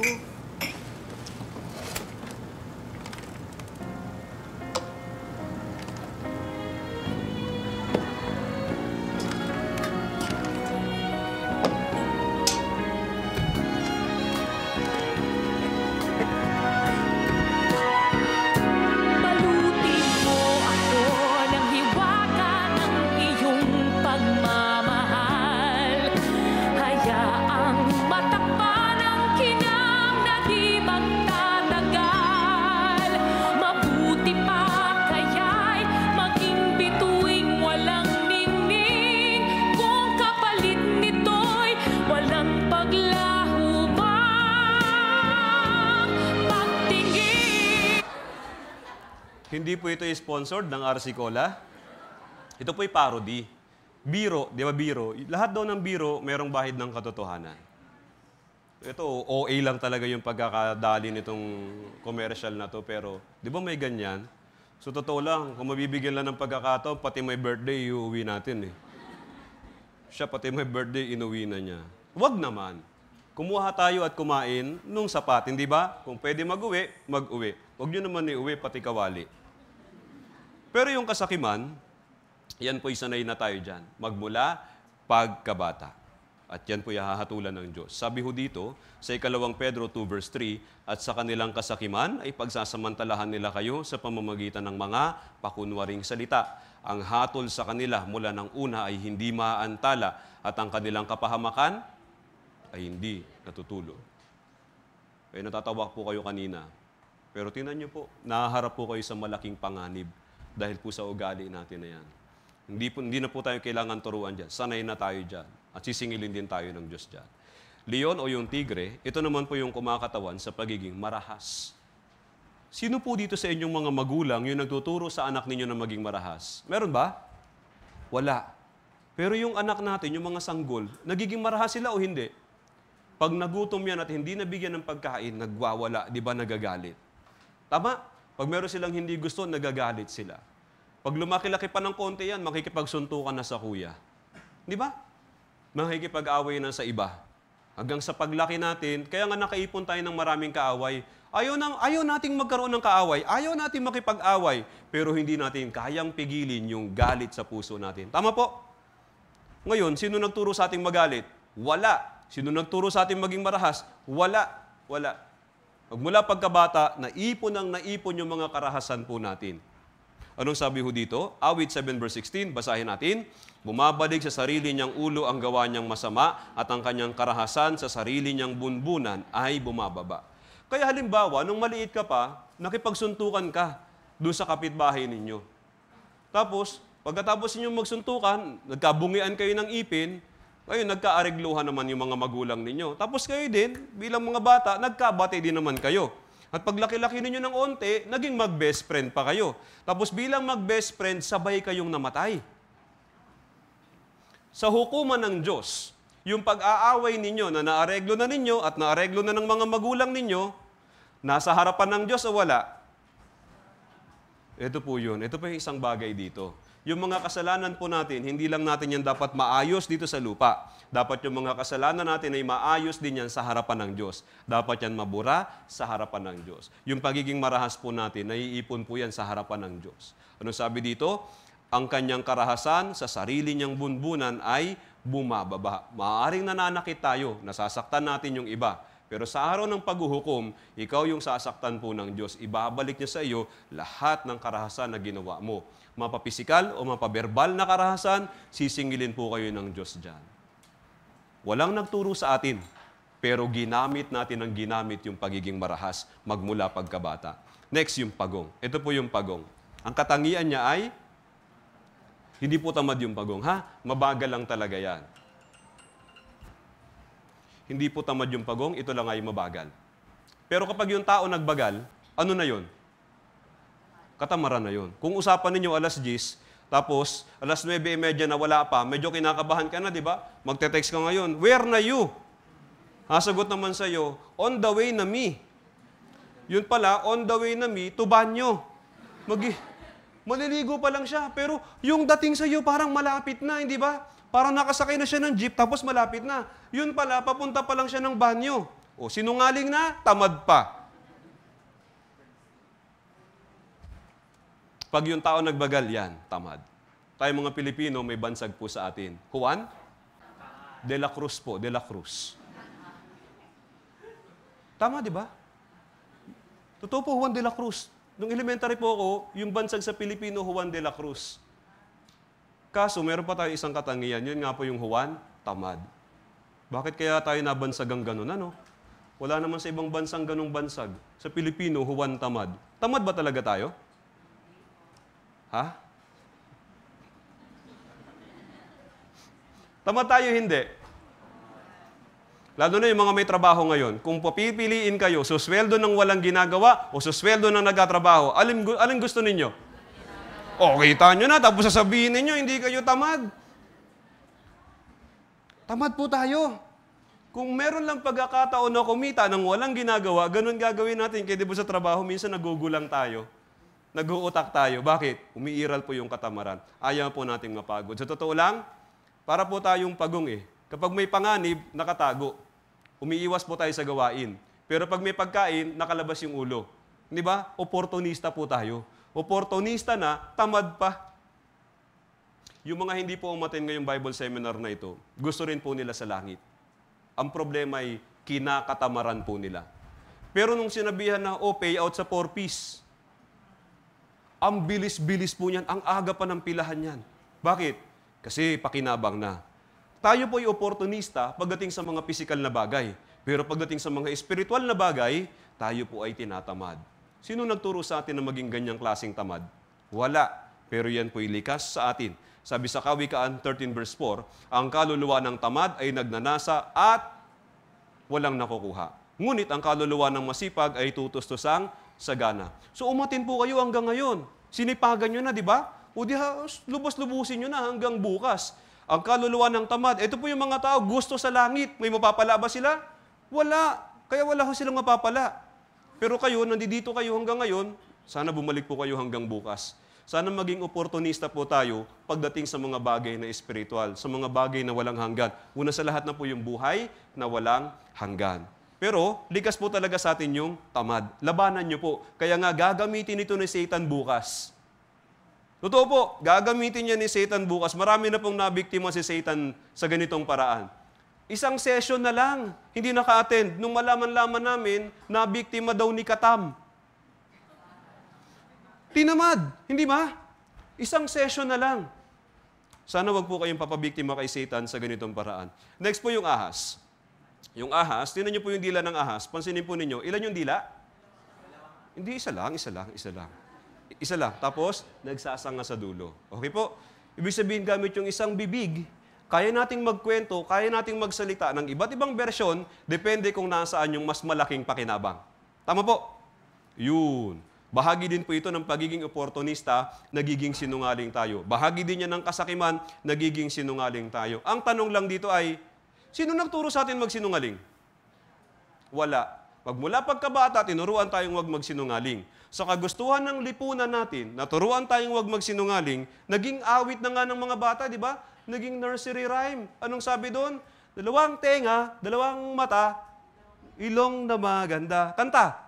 Malilinis na ngipin, masarap kumain, di lang maliit, nagsasabing. Sinungaling ka, hindi? Yun ang problema. Tinuruan tayo, pansinin po ninyo, yung mabuting asal, pilit na inuukit ng lipunan sa atin. Pero ano pong nangyari? Isinusuka lang ng puso natin yung mga kabutihang asal na tinuro sa atin. Samantalang yung pagsisinungaling, masamang ugali, karumal-dumal na asal, tuloy-tuloy yung paglabas. Parang bumubukal, parang may balon tayo ng kasinungalingan sa puso natin. Tapos tuloy-tuloy na lumalabas, hindi tayo mauubusan ng kasinungalingan. Hindi tayo mauubusan ng kasinungalingan. Kaya sabi dito, awit 58 verse 3. Basahin natin. Ang masama ay naliligaw mula sa bahay bata. Silang nagsasalita ng mga kasinungalingan ay naliligaw mula sa, grabe ano? Mula sa pagkapanganak, mula sa bahay bata. Kaya kapag yung anak po ninyo, isang araw biglang nagsinungaling, huwag ninyong isisi sa mga kalaro. Kahit walang kalaro yan, kahit mag-isa lang yan, magsisinungaling yan. Yung anak ko po, minsan dinatnan ko doon sa bahay, ang kalat doon sa may sofa. Tapos yung sofa namin may mga tsokolate na nakakalat. Tapos sa bibig niya talagang nagkalat dito. So ang tanong ko ay, di galit ako. Kasi mahirap po labahan yung cover ng sofa. Sabi ko ay, sinong nagkalat? Takot na takot siya. Wala pa siyang 1 taon nun. Pero alam niya yung galit ko. Ngayon, nakatulala siya sa akin. Tapos bigla siyang lumingon ng gano'n. Nakita niya yung kuya niya. Tinuro niya. Sabi ko, yung pangalan ng kuya niya, Yuri. Tinuro niya yung kuya niya. Sinisi yung kuya niya. Sinungaling. Hindi pa marunong magsalita. Nagsisinungaling na. So galit po ako nung araw na yun, pero na-realize ko, siya ay masamang tao din. Siya ay sinungaling din. Lumalabas na. Nagisimula ng lumabas. Wala po nagturo sa atin na magsinungaling.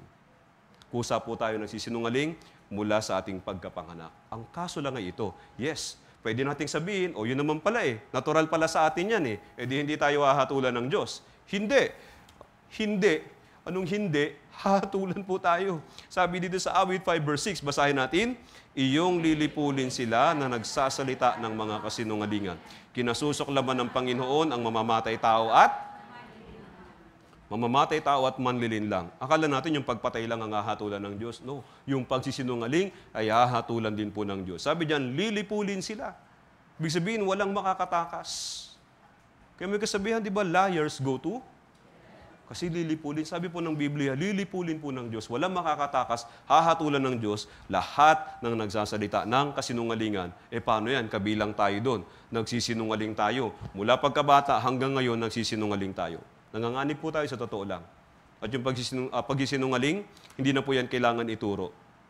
Tingnan mo, nasa asa tayo. Nasa pagsisinungaling na tayo. Isa na lang po yung natitira.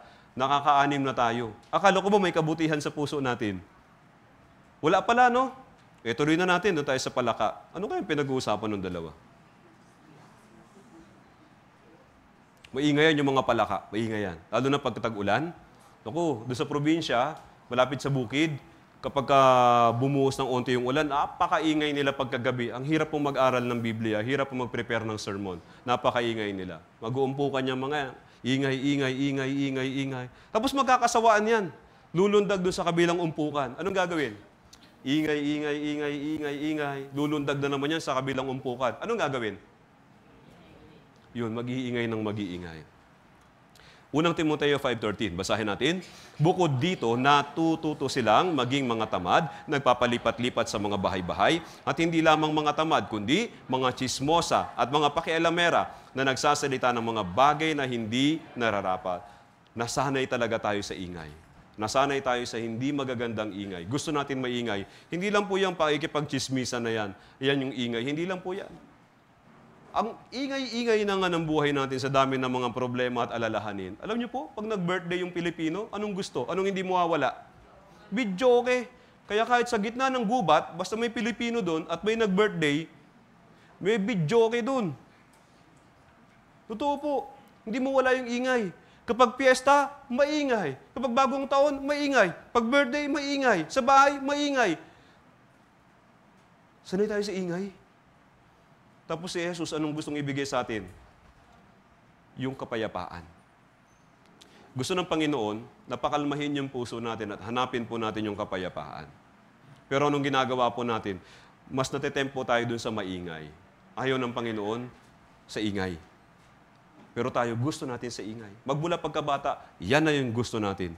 Kaya pag yung anak mo isa pa lang, medyo maingay, di ba? Pag naging dalawa na, naku po, lalo na kung magkasunod halos, 1 taon lang yung pagitan, ako po, napakaingay po ng bahay. Maingay po. Yan po yung buhay ng makasalanan. Sino po nagturo sa atin na mag-ingay? Wala. Pero yan na po yung buhay natin. Tingnan niyo po ito. Yan yung mga karumal-dumal na meron sa puso natin. Tapos ang ginagawa natin, pinaghahalo-halo natin yan. Tapos nag-create tayo ng mga bago pang karumal-dumal na mga kasalanan. Yung puso natin ay factory ng kasalanan. Araw-araw yan mula pagkapanganak sa atin, naglalabas po ng kasalanan yung puso natin. Hindi po yan humihinto. Hindi na po tayo kailangan turuan. Eksperto na po tayo pagdating sa kasalanan. Nilalabas yan ng puso natin. Ito pa hindi lang yung 7 na yun eh. Sa Marcos 7 verse 18 hanggang 23, basahin natin.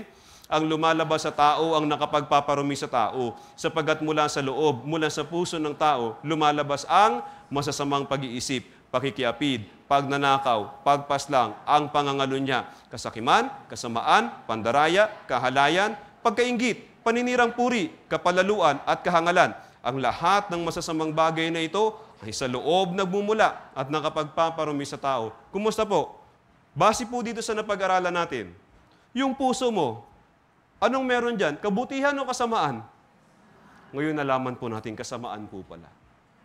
Masama po yung puso natin. May lalabas ba diyang mabuti? Sa maduming puso? Example po, yan. Ito yung puso mo. Madumi, di ba? Pag binuhusan natin yan ng malinis na soft drinks, Coke, ganyan. Iinumin niyo o hindi? Bakit? Malinis naman yung soft drinks. Marumi yung baso. Ibig sabihin, galing sa maruming baso, may lalabas bang malinis na Coke? Wala. Yan yung puso natin. Tapos sasabihin natin, may kabutihan dyan? May kabutihan o wala? Di kahit konti lang. Baka meron po kahit konti. Meron wala? Wala. Biblia po may sabi, Job 14 verse 4. Basahin natin. Sinong makakakuha ng malinis na bagay mula sa marumi? Wala. Wala. Yung Diyos din po, wala siyang makukuhang kahit nakatiting na kabutihan sa puso natin. Bakit? Kasi madumi. Tayo po ay masamang tao na may masamang puso. Wala pong kabutihang nakatago po dyan. Yes, nilalagyan natin ng kabutihan yan. Pero isinusuka lang po ng puso natin yung mga kabutihan na yan. Ulitin ko po, tayo ay masamang tao na may masamang puso. Malinaw na po? Ano nga ulit tayo? Mabuti masama? Yan po yung ibig sabihin ng makasalanan. Masama. Wala tayong record ng kabutihan sa Diyos. Ngayon, okay, balikan natin mabilis ha. Sa 10 utos, wala tayong nasunod. Okay? Ang nakikita ng Diyos, kahit sikapin nating sundin yung 10 utos, ang nakikita ng Diyos ay mabuting tao, masamang tao? Masamang tao. Kapag chinek ng Diyos yung puso natin, ano nakikita niya? Mabuting tao, masamang tao? Masama. Ito yung pangatlo, nakakalito. Kapag gumawa tayo ng mabuti sa ating kapwa, anong nakikita ng Diyos? Mabuting tao, masamang tao? Humina yung sagot. Kasi sa isip natin, parang iba naman na. Pag gumawa ka ng mabuti, masamang tao pa rin. Di ba dapat mabuting tao na? Yun yung sa isip natin. Pero tingnan po natin sa Biblia. Kapag gumawa tayo ng mabuti sa kapwa natin, yes, mabuting tao yung nakikita nung kapwa mo na ginawan mo ng mabuti. Pero yung Diyos, anong nakikita sa iyo? Tingnan niyo po dito. Sa Isaiah 64 verse 6, pag-aaralan natin yung matutuwid at mabubuting gawa ng tao. Basahin natin, kaming lahat ay gaya ng isang marumi, at ang lahat naming katwiran ay naging parang maruming kasuotan. Kaming lahat ay nalalantang gaya ng dahon at tinatangay kami ng aming kasamaan na parang hangin. Tingnan po ninyo, ang lahat, lahat ng ginawa po ninyong mabuti mula pagkabata, lahat ng itinulong ninyo sa kapwa ninyo, lahat ng pabor na ibinigay ninyo sa iba. Anong sabi dito? Sa harap ng Diyos, yan ay parang maruming kasuotan. Bakit nagaganon? Balikan natin yung puso natin. Madumi yan. Kumbaga sa bata, para tayong paslit na naglaboy sa putikan. Pagkatapos, nagsuot ng malinis na damit. Ano mangyayari dun sa malinis na damit na sinuot ng batang naglaboy sa putikan? Yan mismo. Yan mismo. Magiging parang maruming kasuotan yung malinis na damit. Bakit? Kasi sinuot ng batang naglaboy sa putikan. Bago niya isuot yung malinis na damit, ano munang kailangan gawin? Dapat siyang maligo. Dapat wala siyang dumi. Kapag isinuot niya yung malinis na damit, na malinis yung katawan niya, magiging kaaya-aya. Ganon din po sa atin. Hanggat meron tayong kasalanan sa harapan ng Diyos, wala pong silbi yung matutuwid na gawa. Ituturing po ng Diyos yan na maruming kasuotan. Pinag-aaralan po natin kung sino tayo sa harapan ng Diyos. Hindi ko po kino-question kung sino kayo sa harapan ng ibang tao. Pero nasa harapan po tayo ng Diyos ngayon. Sigurado ako, mukha naman po kayo mababait dito at mabubuting tao sa inyong kapwa. Sigurado ako, yung mga kabataan dito, mabubuting anak kayo sa magulang ninyo. Siguro mabuting kapatid din kayo. Yung mga magulang naman dito, naging mabuting magulang po kayo. Nag-provide kayo sa pangangailangan ng mga anak ninyo. Responsable po kayo. Di ba? Kayo'y mabubuting mamamayan ng lipunan po natin. Pero masamang tao ka sa harapan ng Diyos. Dapat klaro tayo dyan. Okay po? Lahat ng ginawa mo ay maruming kasuotan. Ibig sabihin, masamang tao ka pa rin. Malinaw na po? Bihira po nating marinig yung ganito. Baka ngayon nyo lang po naririnig yung bagay na ito. Huwag po kayong ma-offend, pakiusap. Baka yung iba sa inyo nag-iisip, pumunta ako sa church na to para maligtas, tapos sasabihin, masamang tao ako. Inaalam nga natin yung katotohanan, hindi ba? Hindi tayo maliligtas kung hindi natin alam yung katotohanan kasi ang inililigtas ng Diyos, may pusong tapat. Kailangan muna tayo magkaroon ng pusong tapat. Hindi po, puwersahin natin yung Diyos na iligtas tayo samantalang hindi naman tayo dapat iligtas. So, hinahanda natin yung ating sarili. Hindi po ito para insultuhin kayo o apakan yung pagkatao ninyo. Masamang tao ka lang talaga sa paningin ng Diyos. At hindi lang ikaw, lahat po tayo. Walang exempted. Okay? Kaya kapag gumawa tayo ng mabuti, yan ay karumihan pa rin sa paningin ng Diyos. Tingnan po ninyo. Papakilala ko sa inyo yung, palagay ko isa, sa pinaka may mabuting puso na nabuhay dito sa lupa. Si Mother Teresa. Kilala niyo po? Katunayan, isa na siyang santo ng simbahang Katoliko. Napakaraming mga mahihirap at tinulungan niya po sa India. Ngayon, namatay na siya, itinuturing siyang santo. Sa palagay po ninyo, nasaan yung kaluluwa niya? Ngayong pumanaw na siya. Kayo po ang magsabi. Pero panoorin po natin yung mga inamin niya bago po siya mamatay, nung malapit na siyang mamatay. Panoorin natin ito. In other news, surprising revelations tonight about the late Mother Teresa, who always professed great faith. Now, like many people of faith, it turns out she too had her doubts. Mark Phillips has the story. In life, she was an icon for believers of God's work on earth. Her ministry to the poor of Calcutta, a world-renowned symbol of religious compassion. She was awarded the Nobel Peace Prize. She had a calling, she told CBS News in a rare interview, based on unquestioned faith. They are children of God, loved and created by the same loving heart of God. Huh? But now it emerges that Mother Teresa was so doubtful of her own faith, she feared she was being a hypocrite. In a new book which compiles letters she wrote to friends, superiors, and confessors, her doubts are obvious. Shortly after beginning work in Calcutta's slums, the spirit leaves her. Where is my faith, she writes. Even deep down, there is nothing but emptiness and darkness. If there be God, please forgive me. 8 years later, she's still looking for the belief she's lost. Such deep longing for God, she writes, repulsed, empty, no faith, no love, no zeal. And as her fame increased, her faith refused to return. Her smile, she says, is a mask. What do I labor for, she asks. If there be no God, there can be no soul. If there be no soul, then Jesus, you also are not true. These are letters that were kept in the Archbishop's house, the Archbishop of Calcutta's house. The letters were gathered by Father Brian Kolodejchuk, the priest who's making the case to the Vatican for Mother Teresa's proposed sainthood.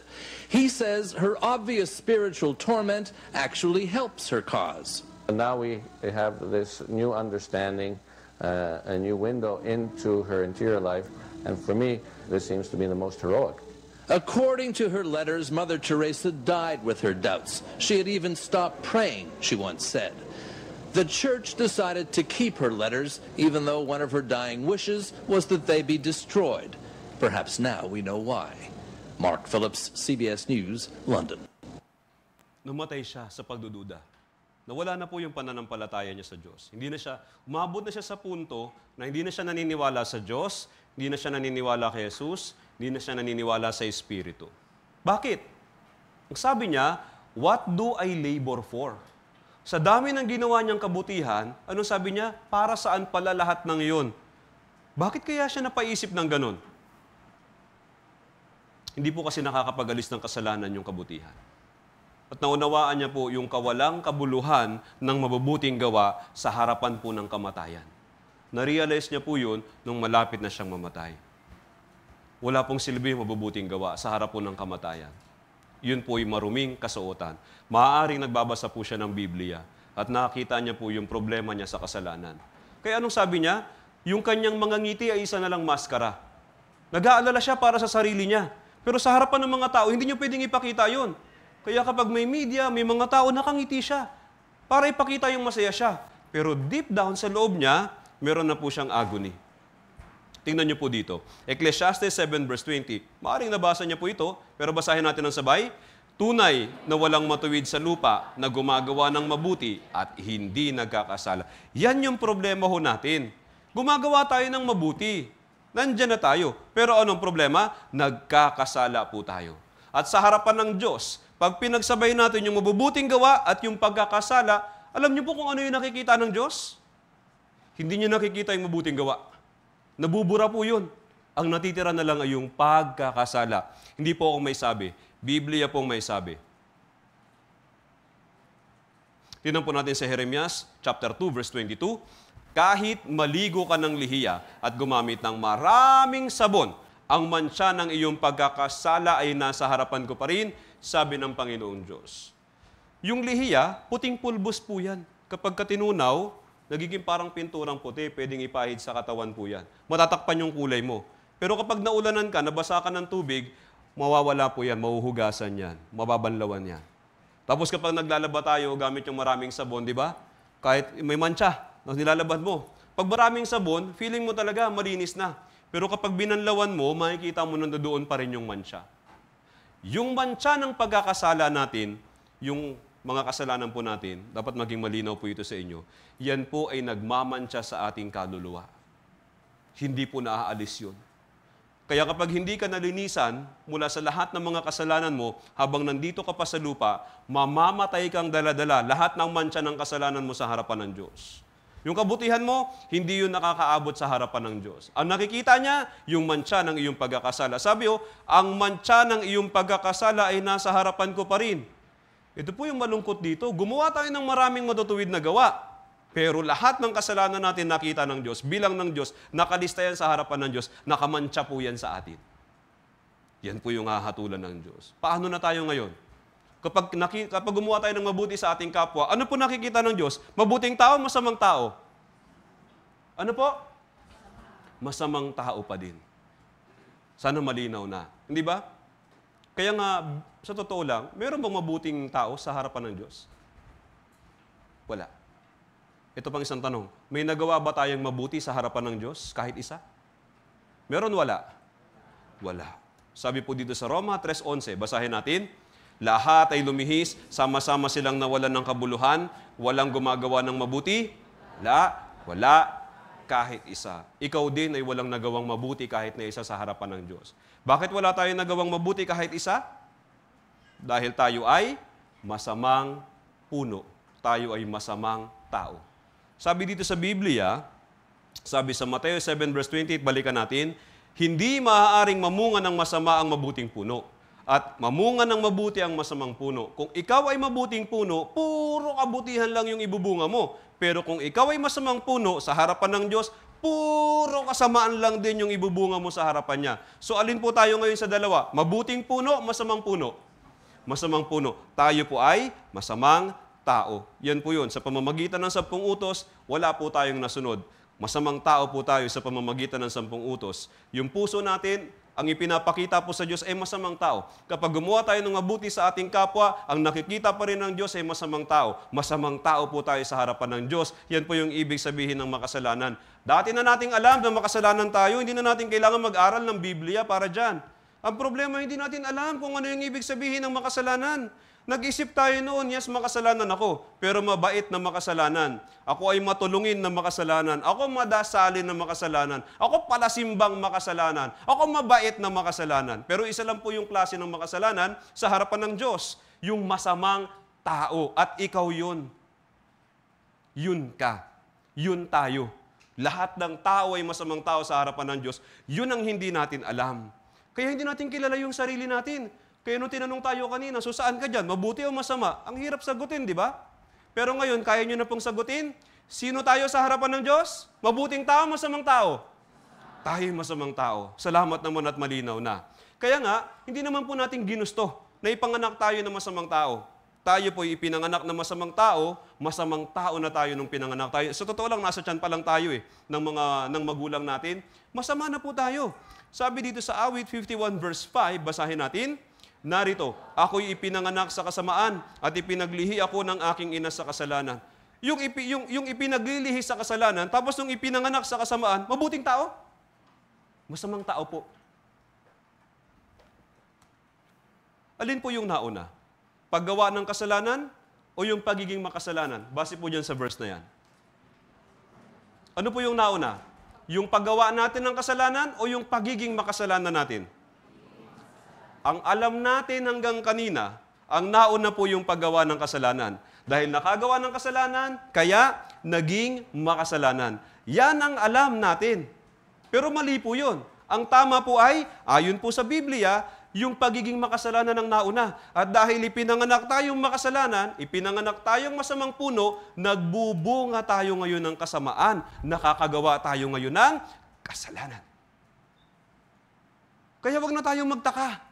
Kaya meron tayong may nabuong awit dati. Gusto kong bumait. Bakit ganun? Kasi ipinanganak tayong masama, makasalanan. Nauna po yung pagiging makasalanan. Kaya tayo nakakagawa ng kasalanan. Okay po? Yan po yung tama. Tandaan niyo po yan. Hindi tayo nagkasala kaya naging makasalanan. Hindi po. Makasalanan na po talaga tayo mula pa sa sinapupunan ng magulang natin.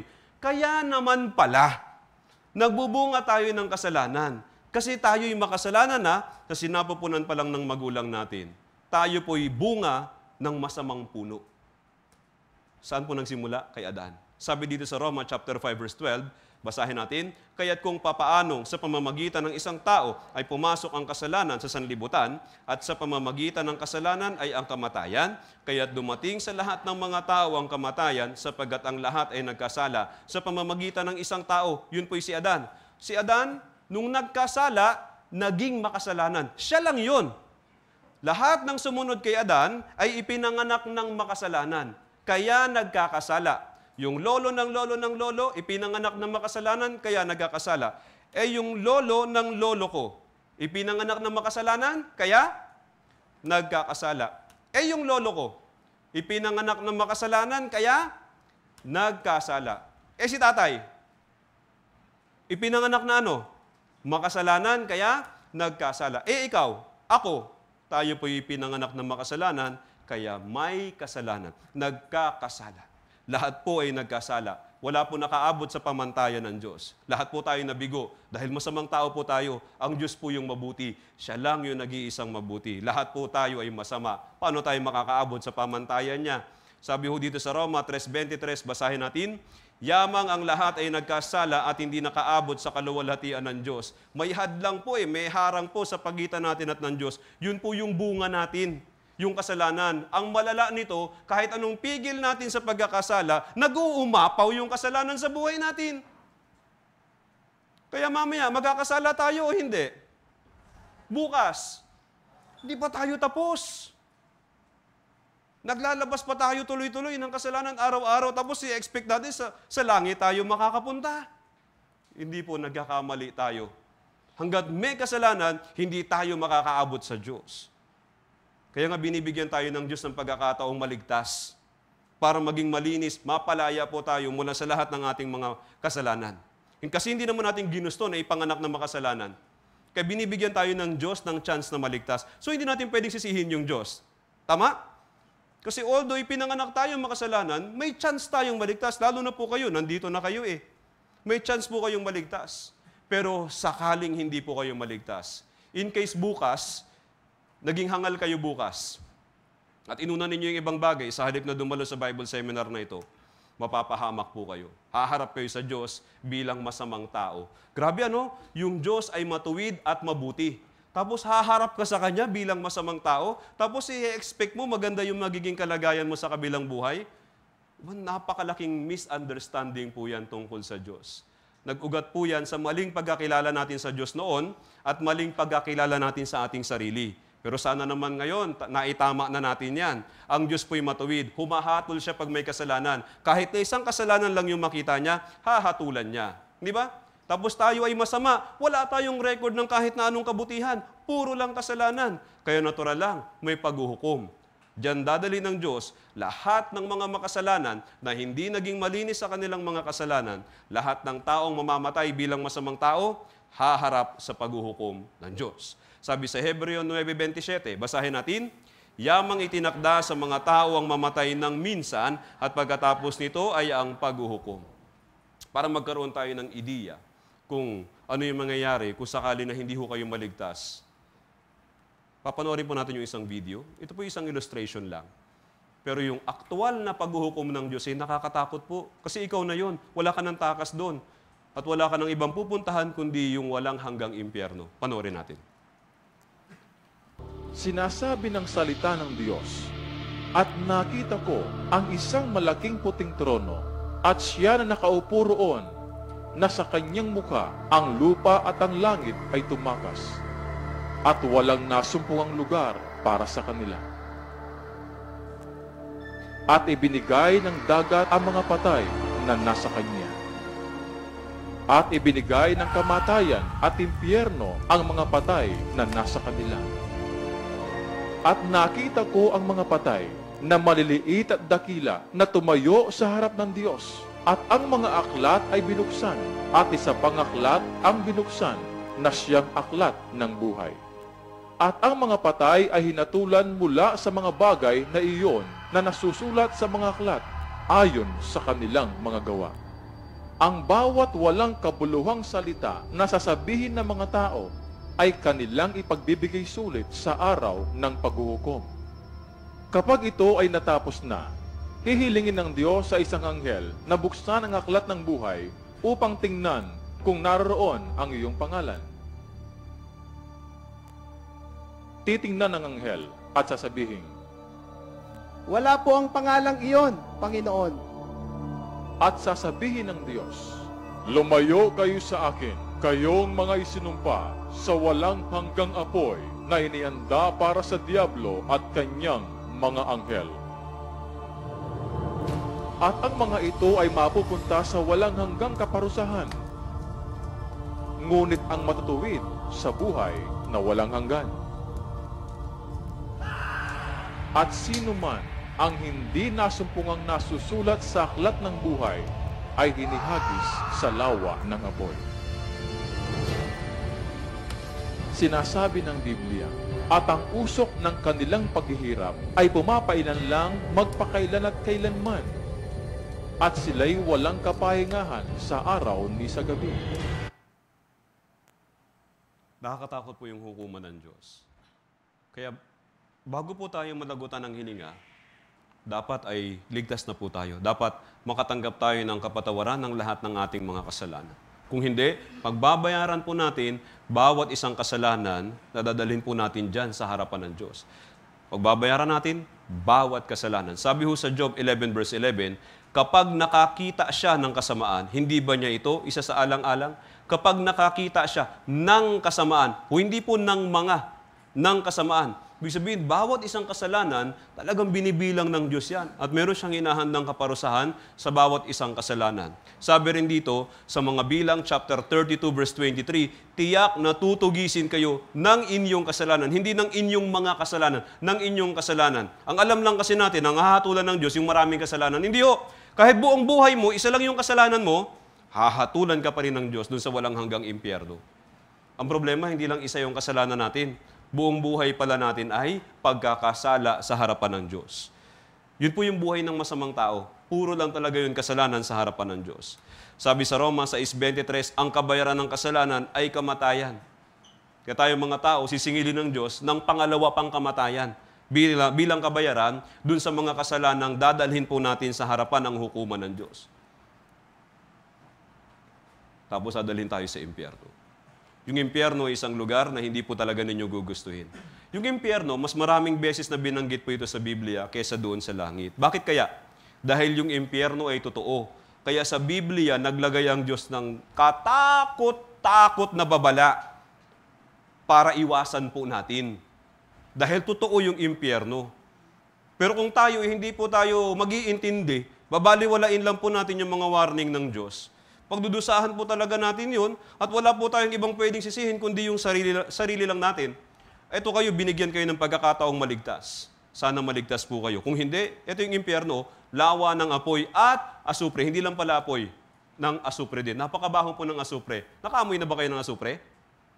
Sa Makiling, meron nung yung mud spring. Napakabaho po ng amoy. Amoy bulok na hindi mawari. Amoy kalburo na may halong bulok. Ganun po yung amoy. Tapos nandoon ka sa impyerno, yun ay lawa ng apoy at asupre. Lawa ng apoy, lawa ng asupre. Nandun ka, nakalubog ka doon. Hindi ka lang napapaso. Napakabaho po doon. Tapos, sabi doon, yung apoy ay hindi napapatay. Paano mo papatayin yung apoy na nakapalibot po sa iyo? Yung apoy po doon, ay hindi ka lang masusunog kasi mula sa labas, kundi mula sa loob. Hanggang sa loob ng katawan ay mararamdaman mo yung apoy. Di ba yung pag nagpiprito, di ba? Nilulubog yung isda doon sa kumukulong mantika. Tapos paano po naluluto yung isda? Kapag yung mantika nanuot doon sa mga kalamnan ng isda, ano po nangyayari? Yung tubig doon sa loob ng kalamnan, nag-evaporate po yun. Mas mababa po kasi yung boiling point mas mataas po kasi yung boiling point ng mantika kaysa sa tubig. Kaya mas mainit po yung mantika kaysa sa tubig. Kaya ang mangyayari yung tubig, ito po yung mawawala, maglalaho po doon sa laman ng isda. Kaya naluluto po yung isda. Ibig sabihin, nanonood yung mantika sa kalamnan ng isda. Kapag tayo, nilubog tayo sa lawa ng apoy, yung apoy ay nasa loob din natin, mararamdaman po ninyo. Nakaranas na ba kayo na sa pagmamadali ninyo, nakalimutan mo may sinaing ka pala? Tapos dali-dali ka ngayon tumakbo dun sa may kusina. Dinampot mo ngayon yung takip ng kaldero, yun walang sapin.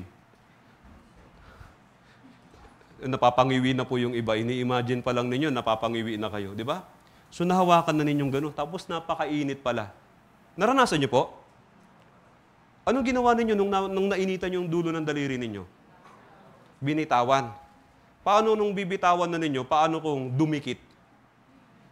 O mas matindi yung iwi nila. Bakit?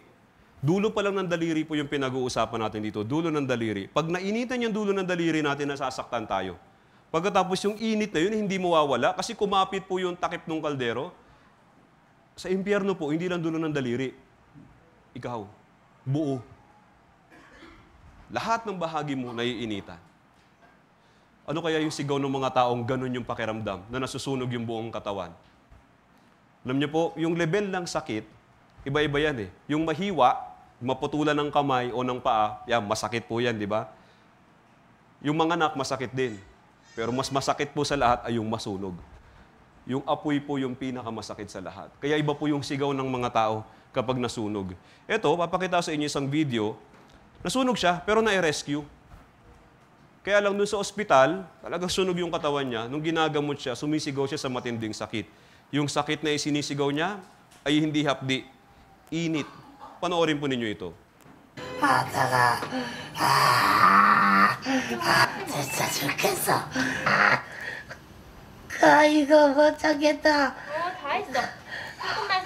아니, 다 했어도 뜨거운 거 어떡해. 뜨거워. 소독 살살요. 와, 지금 너무 아파요. 지금 너무 아파. 지금 너무 아파요. 지금 못 참겠어요. 못 참겠어요. 못 참겠어요. Sabi niya, nandoon siya sa air-conditioned na ospital. Ang sigaw niya, ang init. Napakainit. Walang apoy. Pero naiinitan yung katawan niya. Wala pang apoy yun ha. Wala na yung apoy. Pero naiinitan siya. Epekto po ng pagkasunog ng katawan niya. Sa impyerno, nandoon yung apoy. Walang hanggang apoy. Walang hanggang lawa ng apoy yun. Hindi lang ganun yung magiging sigaw ng mga taong napunta doon. Kaya napakaingay po sa impyerno. Marami nag-iiyakan doon dahil sa matinding sakit doon sa apoy. Hindi niyo po gugustuhin yan. Tapos, meron dong uod na hindi napapatay. Totoo po, meron pong uod doon sa impyerno. At uuudin ka. Nasusunog ka na, inuuod ka pa. Alam niyo po kung anong ginagawa ng uod? Kinukutkot niya yung patay na laman. Di ba? Tapos, uubusin niya yon. Sa impyerno, uuudin ka doon. Pero hindi ka mauubos. Gugustuhin mo talagang maglaho. Dahil sabay ng apoy, inuuod ka doon. Lahat ng bahagi ng katawan mo, uuudin. Nakita na ba kayo ng inuuod na, inamatay na hayop, tapos kinakain ng uod? Nababalutan na ng uod? Ganun yung mangyayari sa iyo. Tapos nandun ka sa apoy, inuuod ka pa. Biblia po may sabi nito. Ibig sabihin, mangyayari po talaga ito. 100% kung hindi ka maliligtas. Walang pahinga araw o gabi. Paano ka magpapahinga sa ganyang kalagayan, hindi ba? Nagdurusa ka, makakapagpahinga ka. Imposible po yun. At may alaala. Puro masamang alaala lang po yan. Yung mga pinakamapapait na alaala, maalala mo talaga doon. Example, ito pong Bible seminar natin. Nandito ka na, hindi ka pa umattend bukas. Tapos may nangyari sa iyo. Hindi ka naligtas. Ito na pala last chance mo. May nangyari sa iyo. Pagpunta mo sa impyerno, maaalala mo kami. Maalala mo yung nag-invite sa iyo. Maalala mo yung nagsusundo sa iyo. Yung naghahain sa iyo ng pagkain. Maalala mo itong eksena na ito. Tapos, doon mo siguro maiisip na kung hindi lang ako naging hangal, kung tinapos ko, kung inunawa ko, naligtas sana ako, wala sana ako dito. Yun yung mapait, hindi ba? May chance ka sanang naligtas, kaso binaliwala mo, kaya ka napunta doon sa walang hanggang lawa ng apoy sa impyerno. Magiging mapait na alaala po ito. Ito yung magpapapait lalo doon sa kalagayan mo doon sa impyerno. Masakit na, mapait pa. Walang hanggang pagkahiwalay sa pamilya. Yung kaligtasan kasi hindi po ito pamilya, individual po ito. Kaya ka nga dinala dito ng mahal mo sa buhay, ng magulang mo, ng anak mo, ng asawa, or kapatid mo. Dinala ka dito dahil mahal ka. Pero kung hindi ka maliligtas, individually po ito, kung hindi ka maliligtas, pupunta ka sa impyerno. At sakali mang buong pamilya kayo nasa impyerno, hindi rin po kayo magtutulungan doon. Walang tutulong sa iyo doon. Mag-isa kang magdurusa doon. Kasi nagdudusa din sila. Abala na sila doon sa pagdurusa nila, wala na silang panahon na intindihin ka pa. Sila habang panahon, sumisigaw sila sa matinding sakit. Ikaw din habang panahon sumisigaw sa matinding sakit. Naririnig mo yung matinding ingay pero mag-isa ka. Walang tutulong sa iyo doon. Dahil pare-pareho kayo nagdurusa. May kadiliman. Ba't madilim? May apoy. Alam niyo po, sa langit, yung langit po'y maliwanag. Yung kaharian po ng liwanag. Dahil ang Diyos ay liwanag. Kaya sa langit po'y walang kadiliman doon. Puro lang talaga liwanag. Kabaliktaran naman po sa impyerno. Sa impyerno naroon po yung puot at yung galit ng Diyos na inipon po natin. Na sumahabog doon sa atin sa impyerno. Kaya wala po doong liwanag. Dilim lang po talagang meron doon. Yung apoy po doon ay hindi naglalabas ng liwanag. Dilim lang po yung meron doon. Pero mararamdaman mo yung init. At kapag nakapasok ka na doon, ay hindi ka na makakalabas. Sabi sa Mateo chapter 5 verse 26, basahin natin, katotohanang sinasabi ko sa iyo, hindi ka makakalabas doon hanggang hindi mo nababayaran ang kahuli-hulihang kusing. Alam niyo po, madali lang mapunta ng impyerno. Mabuhay ka lang at mamatay. 100% pupunta ka ng impyerno. Pero kung ayaw mo sa impyerno, kailangan kang maligtas. Kailangan kang magkaroon ng buhay na walang hanggan. Kailangan kang maipanganak na muli. At kailangan kang malinisan mula sa lahat ng mga kasalanan mo. Yan yung ginagawa po natin ngayon. Kaya pakiusap, maligtas po kayo. Huwag po kayong mapupunta dito po sa walang hanggang impyerno dahil hindi ka na makakalabas po doon. May paghuhukom. Sabi dito, sa Awit chapter 7 verse 11, basahin natin, ang Diyos ay hukom na matuwid at isang Diyos na araw-araw ay may galit. Hindi po natin ramdam yung galit ng Diyos ngayon. Kasi ang ipinararamdam niya sa atin ngayon, pag-ibig pa. Yung tiyaga ng Diyos, yung kabutihan ng Diyos, ipinararamdam ng Diyos sa atin ngayon. Kung babaliwalain po natin ito, habang panahon pong galit ng Diyos, yung pagdudusahan natin doon sa impyerno. Yun po yung impyerno. Ang Diyos ay hukom na matuwid. Ibig sabihin, pag may nakita siyang kasalanan, hahatulan niya. Hindi siya madadaan sa pakiusap o suhol. Dito sa panahon ngayon, dapat tayong maligtas. Dapat tayong makiusap sa Diyos. Pero pag lumipas na yung pagkakataon para maligtas, wala na. Hatol na lang po yung ibibigay ng Diyos. Yung Diyos ay araw-araw na may galit. Pwede na po tayong hatulan ng Diyos maski ngayon, sa totoo lang. Pero tsinatsaga pa po tayo ng Diyos. Kaya binibigyan niya pa tayo ng pagkakataon. Kaya kung gusto po nating maligtas, dapat kilalanin po natin yung nag-iisang Diyos na tunay sa Biblia at dapat po natin kilalanin kung sino talaga tayo sa harapan ng Diyos. Dapat natin i-acknowledge kung ano yung tingin ng Diyos sa atin. Kasi kung i-deny natin yan, ginagawa natin sinungaling yung Biblia. Ginagawa natin sinungaling yung Diyos. Natural, lalo lang natin gagalitin yung Diyos pagka ganon. So pakababa na lang tayo. Total, andyan naman na tayo, hindi ba? Andyan naman na. Aminado din naman tayo, na masamang tao tayo, di pakababa na lang tayo. Okay? Ang Diyos po ay hukom na matuwid at isang Diyos na araw-araw ay may galit.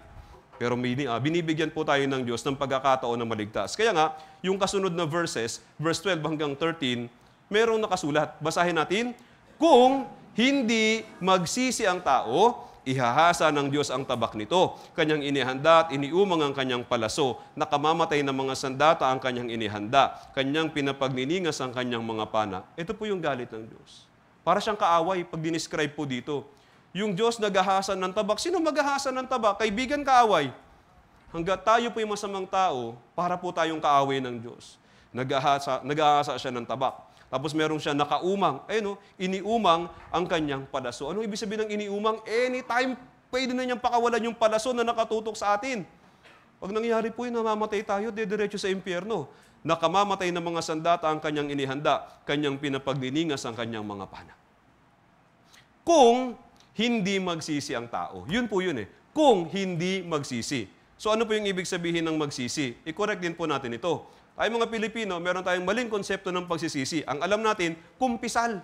Iisa-isahin mo paghingi ng sorry yung mga nagawa mong kasalanan. Hindi po ganun yung totoong pagsisisi. Sa Biblia, binanggit po yung tunay na pagsisisi. Sabi sa Awit 51 verse 17, basahin natin, ang hain sa Diyos ay bagbag na diwa, isang bagbag at nagsisising puso o Diyos ay hindi mo hahamakin. Yung Diyos nakatingin sa puso po ninyo ngayon.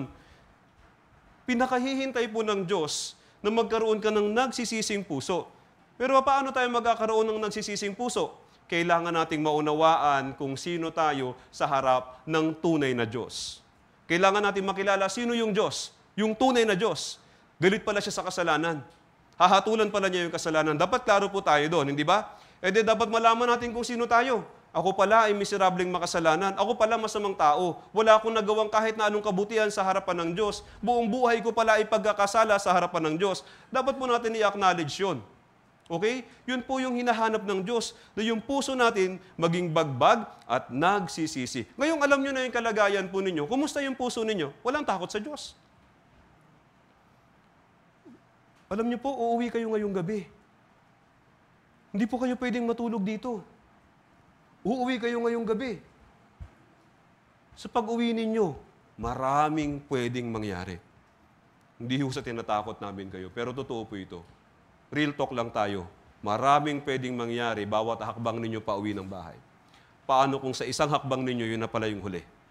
Hindi kayo makauwi ngayon sa bahay ninyo at mamatay kayo ngayong gabi. Okay lang sa inyo? Wala bang takot sa inyo? Ngayon nakilala po ninyo kung sino kayo sa harapan ng Diyos? May takot, di ba? Ngayon, kung tama po yung puso ninyo at tama yung pagkaunawa ninyo sa inyong sarili, magiging tama din po yung panalangin ninyo sa Diyos. Meron pong dalawang tao na humarap sa Diyos. Pareho nilang gustong pumunta sa langit at maligtas. Ang problema yung isa, hindi niya kilala yung sarili niya. Yung isa, kilala niya yung sarili niya. Kaya tama yung naging panalangin. Yung isa, hindi niya kilala yung sarili niya, kaya mali yung naging panalangin. Wala siyang puso na nagsisisi.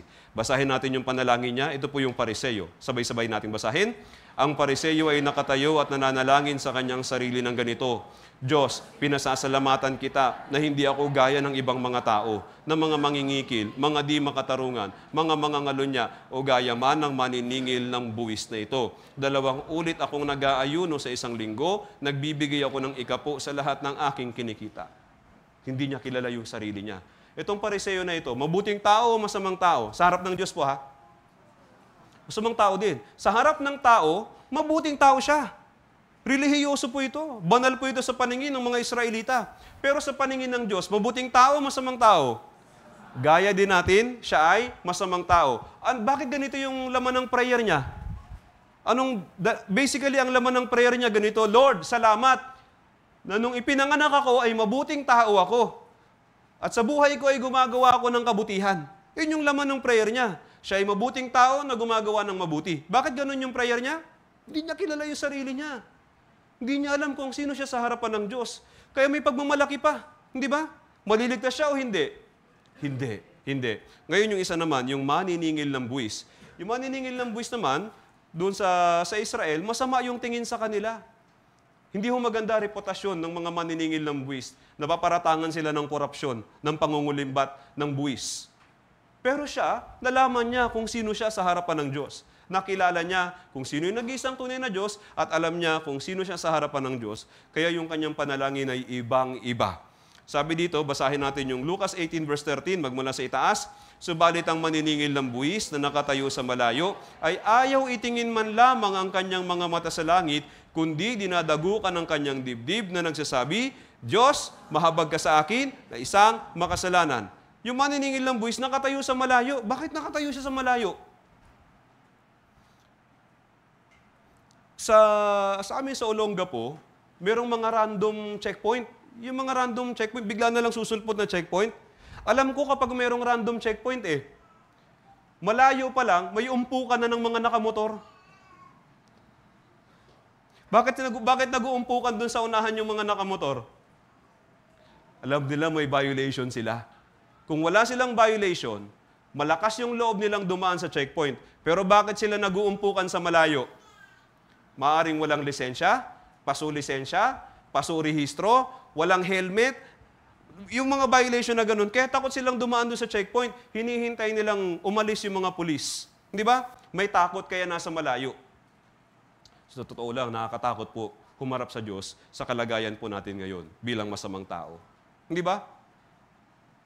Kaya kung ngayong gabi ka kukunin ng Diyos, at bibigyan ka ng isang pagkakataong makiusap sa Diyos, anong hihingiin mo? Bibigyan ka ng isang kahilingan. Ngayong gabi ka kukunin ng Diyos, anong hihilingin mo sa Diyos ngayong gabi? Isa lang, isang kahilingan lang yung ibibigay niya sa iyo. Anong hihilingin mo sa Kanya? Pera? Trabaho? Kayamanan? Kalusugan? Anong hihilingin mo? Dapat matalino ka. Panginoon, ibigay mo sa akin yung bukas para malaman ko muna yung kaligtasan. Iligtas mo muna ako. Di ba? Pero kung wala kang takot sa Diyos, hindi ganyan yung magiging panalangin mo. Yan ang malalaman kung meron ka ng nagsisising puso. Dito, nakatayo siya sa malayo. Takot siya sa Diyos. Ayaw niyang humarap sa Diyos. Bakit? Alam niya kung ano yung kalagayan niya. Ayaw itingin man lamang ang kanyang mga mata sa langit. Tapos dinadagukan pa niya yung kanyang dibdib. At nung nagsalita siya, yung kanyang salita, yung kanyang panalangin ay maiksi, pero sobrang matapat. Napaka-honest. Walang halong pagkukunwari. Ito po yung hinihintay ng Diyos. Sabi dito, Diyos. Kinilala niya muna yung Diyos. Dapat natin kilalanin yung nag-iisang tunay na Diyos. Kaya inaabot tayo ng 5 araw sa Bible seminar na ito para matuto tayong kilalanin yung nag-iisang tunay na Diyos. Siya, kinilala niya yung nag-iisang tunay na Diyos. Tapos sabi niya, mahabag ka sa akin. Humingi siya ng awa. Hindi siya humingi ng kahit na anong bagay. Awa ng Diyos ang hiningi niya. Bakit siya humingi ng awa? Dahil siya ay isang makasalanan. Alam na niya yung ibig sabihin nun. 2 oras tayo nag-aral ngayon kung ano yung ibig sabihin ng makasalanan. Pero siya, alam na niya yun. Nagkumpisal ba siya o hindi? Nagkumpisal o hindi? Hindi. Pero meron siya nagsisising puso. Meron siyang bagbag at nagsisising puso. Kaya ang sabi ni Jesus sa Lucas chapter 18 verse 14, basahin natin, sinasabi ko sa inyo na nahaog patungo sa kanyang bahay ang taong ito na inaring ganap sa halip na ang isa, sapagkat ang bawat nagmamataas sa kanyang sarili ay ibababa, ngunit ang nagpapakababa sa kanyang sarili ay itataas. Nasa inyo po yung bola. Sinabi namin sa inyo yung katotohanan. Saan ka lulugar ngayon? Sa taas o sa baba? Dapat sa baba. Pakababa. Kasi sabi dito, yung nagpakababa, yung maniningil ng buwis na nahaog patungo sa kanyang bahay na inaring ganap. Inaring ganap, hindi siya ganap, pero inari siyang ganap. Naging malinis siya sa paningin ni Jesus. Ganun din po dapat tayo. Kailangan tayo magpakababa gaya ng maniningil ng buwis. Kailangan tayo magkaroon ng nagsisising puso. Alamin natin sino tayo sa harapan ng Diyos. Kilalanin po natin kung sino yung matuwid na Diyos at sino tayo sa harapan ng Diyos at magmakaawa po tayo sa Diyos na ibigay sa atin yung kaligtasan mula sa lahat ng ating mga kasalanan. Kung magkakaroon tayo ngayon ng pusong nagsisisi, yung Panginoon po ay hindi tayo sasayangin. Sabi ho dito sa Awit 34 verse 18, napakagandang salita po nito para dun sa mga may tamang puso ngayong gabi. Basahin natin. Ang Panginoon ay malapit sa may pusong wasak at inililigtas ang mga may bagbag na diwa. Yung Panginoon daw malapit sa iyo. Magmula nung pinanganak po tayo, ninahis ng Panginoon na makalapit sa atin. Ang problema lang, hindi tama yung puso natin. Kasi una, hindi natin siya kilala. At pangalawa, hindi natin kilala kung sino tayo sa harapan niya. Ignorante po tayo sa katotohanan. Pero ngayon, nalaman na po natin yung katotohanan, sana tama po yung puso natin. Kasi kung ganon, sabi dito, ang Panginoon ay malapit sa iyo. Malapit sa iyo para ano? Para hamakin ka? Hatulan ka? Hindi ho. para iligtas ka. Iingatan ka ng Panginoon para iligtas ka kung tama ang iyong puso. So tanong, makasalanan o matuwid? Mabuting tao o masamang tao? Sa harap ng Diyos. Okay, sa harap ng Diyos. Masama. Kahit anong buti mo, ay masamang tao ka sa harap ng Diyos. Kung ngayon ka mamatay, saan ka pupunta? Sa langit o sa impyerno? Dalawa lang po yung pwede natin puntahan. Langit o impyerno. Yung masamang tao ay walang ibang pupuntahan kundi sa impyerno. Paano kung habang nagkakasala ka, pag uwi mo mamaya, nakarating ka ng bahay mo, nag-away kayo ng kung sino man doon, habang nagkakasala ka, namatay ka. Saan ka pupunta? Langit o impyerno? May nasagot. Langit, impyerno? Impyerno. Baliktarin natin. Paano naman? Kung sa pag-uwi mo mamaya, tumulong ka sa iyong kapwa, kunyari, merong matanda, itinawid mo sa kalsada, pero sa pagtulong mo sa kanya, namatay ka. Saan ka pupunta? Langit o impyerno? Impyerno, gumagawa ng mabuti, impyerno pa rin? Bakit impyerno? Kasi may kasalanan. Okay po? Kasi masamang tao ka pa rin. Yes, gumawa ka lang ng mabuti. Pero sa paningin ng Diyos, masamang tao ka pa rin, impyerno ka pa rin. Kaya nyo bang iligtas yung sarili nyo? Kaya hindi. May magagawa ba kayo para iligtas yung sarili ninyo? Meron, wala? Wala. Kung wala kayong magagawa, ay sa impyerno nga kayo pupunta. 100% yan. Dapat malinaw po sa inyo yan. Ngayon, kung wala na kayong magagawa, para mailigtas ninyo yung sarili ninyo, nahariyan po yung Diyos. Nandyan po yung Diyos. Hinihintay po ng Diyos na magtiwala tayo sa Kanya. Hanggat meron pa kayong pinangahawakan, hindi po kayo tutulungan ng Diyos. Dapat po kayong bumitaw sa kung ano man yung mga pinangahawakan o pinaniniwalaan ninyo. Kasi hindi naman nakatulong sa inyo, hindi ba? Hanggang ngayon, makasalanan kayo. Hanggang ngayon, masamang tao kayo. Hanggang ngayon, papunta pa rin kayo sa impyerno. Kung gano'n, magtiwala po kayo sa Diyos. Magmakaawa po kayo sa Diyos. Humingi kayo ng tulong sa Kanya. So bago po yung pananalangin, i-check muna natin yung puso natin. Kinikilala ko ba talaga yung nag-iisang tunay na Diyos? At kinikilala ko ba talaga yung sinasabi ng Biblia na ako ay miserableng makasalanan, na ako ay masamang tao sa harapan ng Diyos? Kung ganon, magmakaawa ka sa Diyos ngayong gabi. Pagpipray po namin kayo ngayong gabi. Mag-pray po kami sa inyo para ingatan kayo ng Diyos. Pero kinakailangan kayo po'y manalangin din para sa inyong sarili pag-uwi ninyo mamayang gabi at humingi po kayo ng awa sa Diyos. Humingi po kayo ng pagliligtas mula sa Diyos. Okay po? Kaya magkakaalaman tayo mamaya nito. Pag-uwi ninyo mamaya, tapos nagawa nyo pang mag-Facebook, mag-YouTube, tumawa sa comedy, umiyak sa drama, ma-excite sa aksyon, ibig sabihin wala kang pusong nagsisisi. Hindi mo talaga naintindihan yung pinag-aralan natin ngayon. Kung ganon, kahit wag ka nang bumalik bukas, hindi ka po kailangan dito bukas. Kasi hindi handa yung puso mo. Wag na. Mas maigi na yung mga handang puso na lang yun nandito bukas. Yung mga tamang puso lang po yung kailangan natin bukas dito. Pero kung tama yung puso mo ngayon, bumalik ka po bukas. Okay po? Bukas, isama din natin sa ating panalangin ito. Sa Awit, chapter 119, verse 170. Basahin natin ang sabay. Sa harapan mo ang aking panalangin ay dumating nawa, iligtas mo ako ayon sa iyong salita. Magmakaawa po tayo sa Diyos. Panginoon, iligtas mo ako na isang makasalanan. Iligtas mo ako na isang masamang tao. Ingatan mo ako hanggang bukas. Ituro mo sa akin yung iyong salita. Iligtas mo ako ayon sa iyong salita. Kaya meron pong pusong nagsisisi, pakiingatan niyo po yan. Pinakahihintay-hintay po ng Diyos yan mula nang pinanganak tayo dito sa lupa. Huwag niyo pong sasayangin yan kasi buhay po si Satan. Guguluhin po kayo ni Satan, i-distract kayo ni Satan para mawala po yan. Para mawala po sa isip ninyo yan, magulo po yung isip ninyo at ibang bagay ang asikasuhin ninyo bukas. Ingatan po ninyo yung pusong nagsisisi at magmakaawa po kayo para kayo po ay maligtas. Kung babalik po kayo bukas, ipapahayag po sa inyo yung nag-iisang paraan para po sa kaligtasan. Bukas po yung gabi ng Ebanghelyo, bumalik po kayo dito bukas. Hihintayin po namin kayo. At yung Diyos din po yung maghihintay sa inyo para kayo po iligtas. Tayo pong lahat ay mukot manalangin. Diyos Ama naming banal na nasa langit, salamat po sa gabi na ito. Sinamahan at tinuruan po ninyo kami. At salamat Amang Diyos sa pamamagitan ng iyong salita. Naunawaan po namin na kami ay miserableng makasalanan sa harapan mo. Na buong buhay po namin ay pagkakasala. Na kami po ay masamang tao sa harapan mo, anumang sikap namin gumawa ng kabutihan. Kaya salamat amang Diyos dahil sa pamamagitan ng iyong salita, naunawaan po namin yung aming pong kalagayan sa harapan mo. Narito amang Diyos, yung mga dumalo, pakiusap, nakikita mo po sila, yung mga nagnanais po ng kaligtasan amang Diyos at nagkaroon po ng pusong nagsisisi sa gabi na ito, ingatan niyo po sila.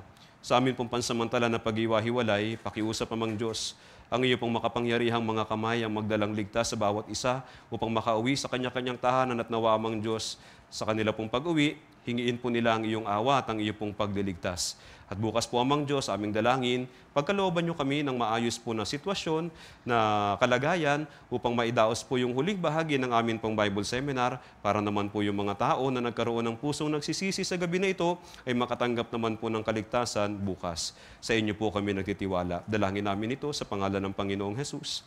Amen.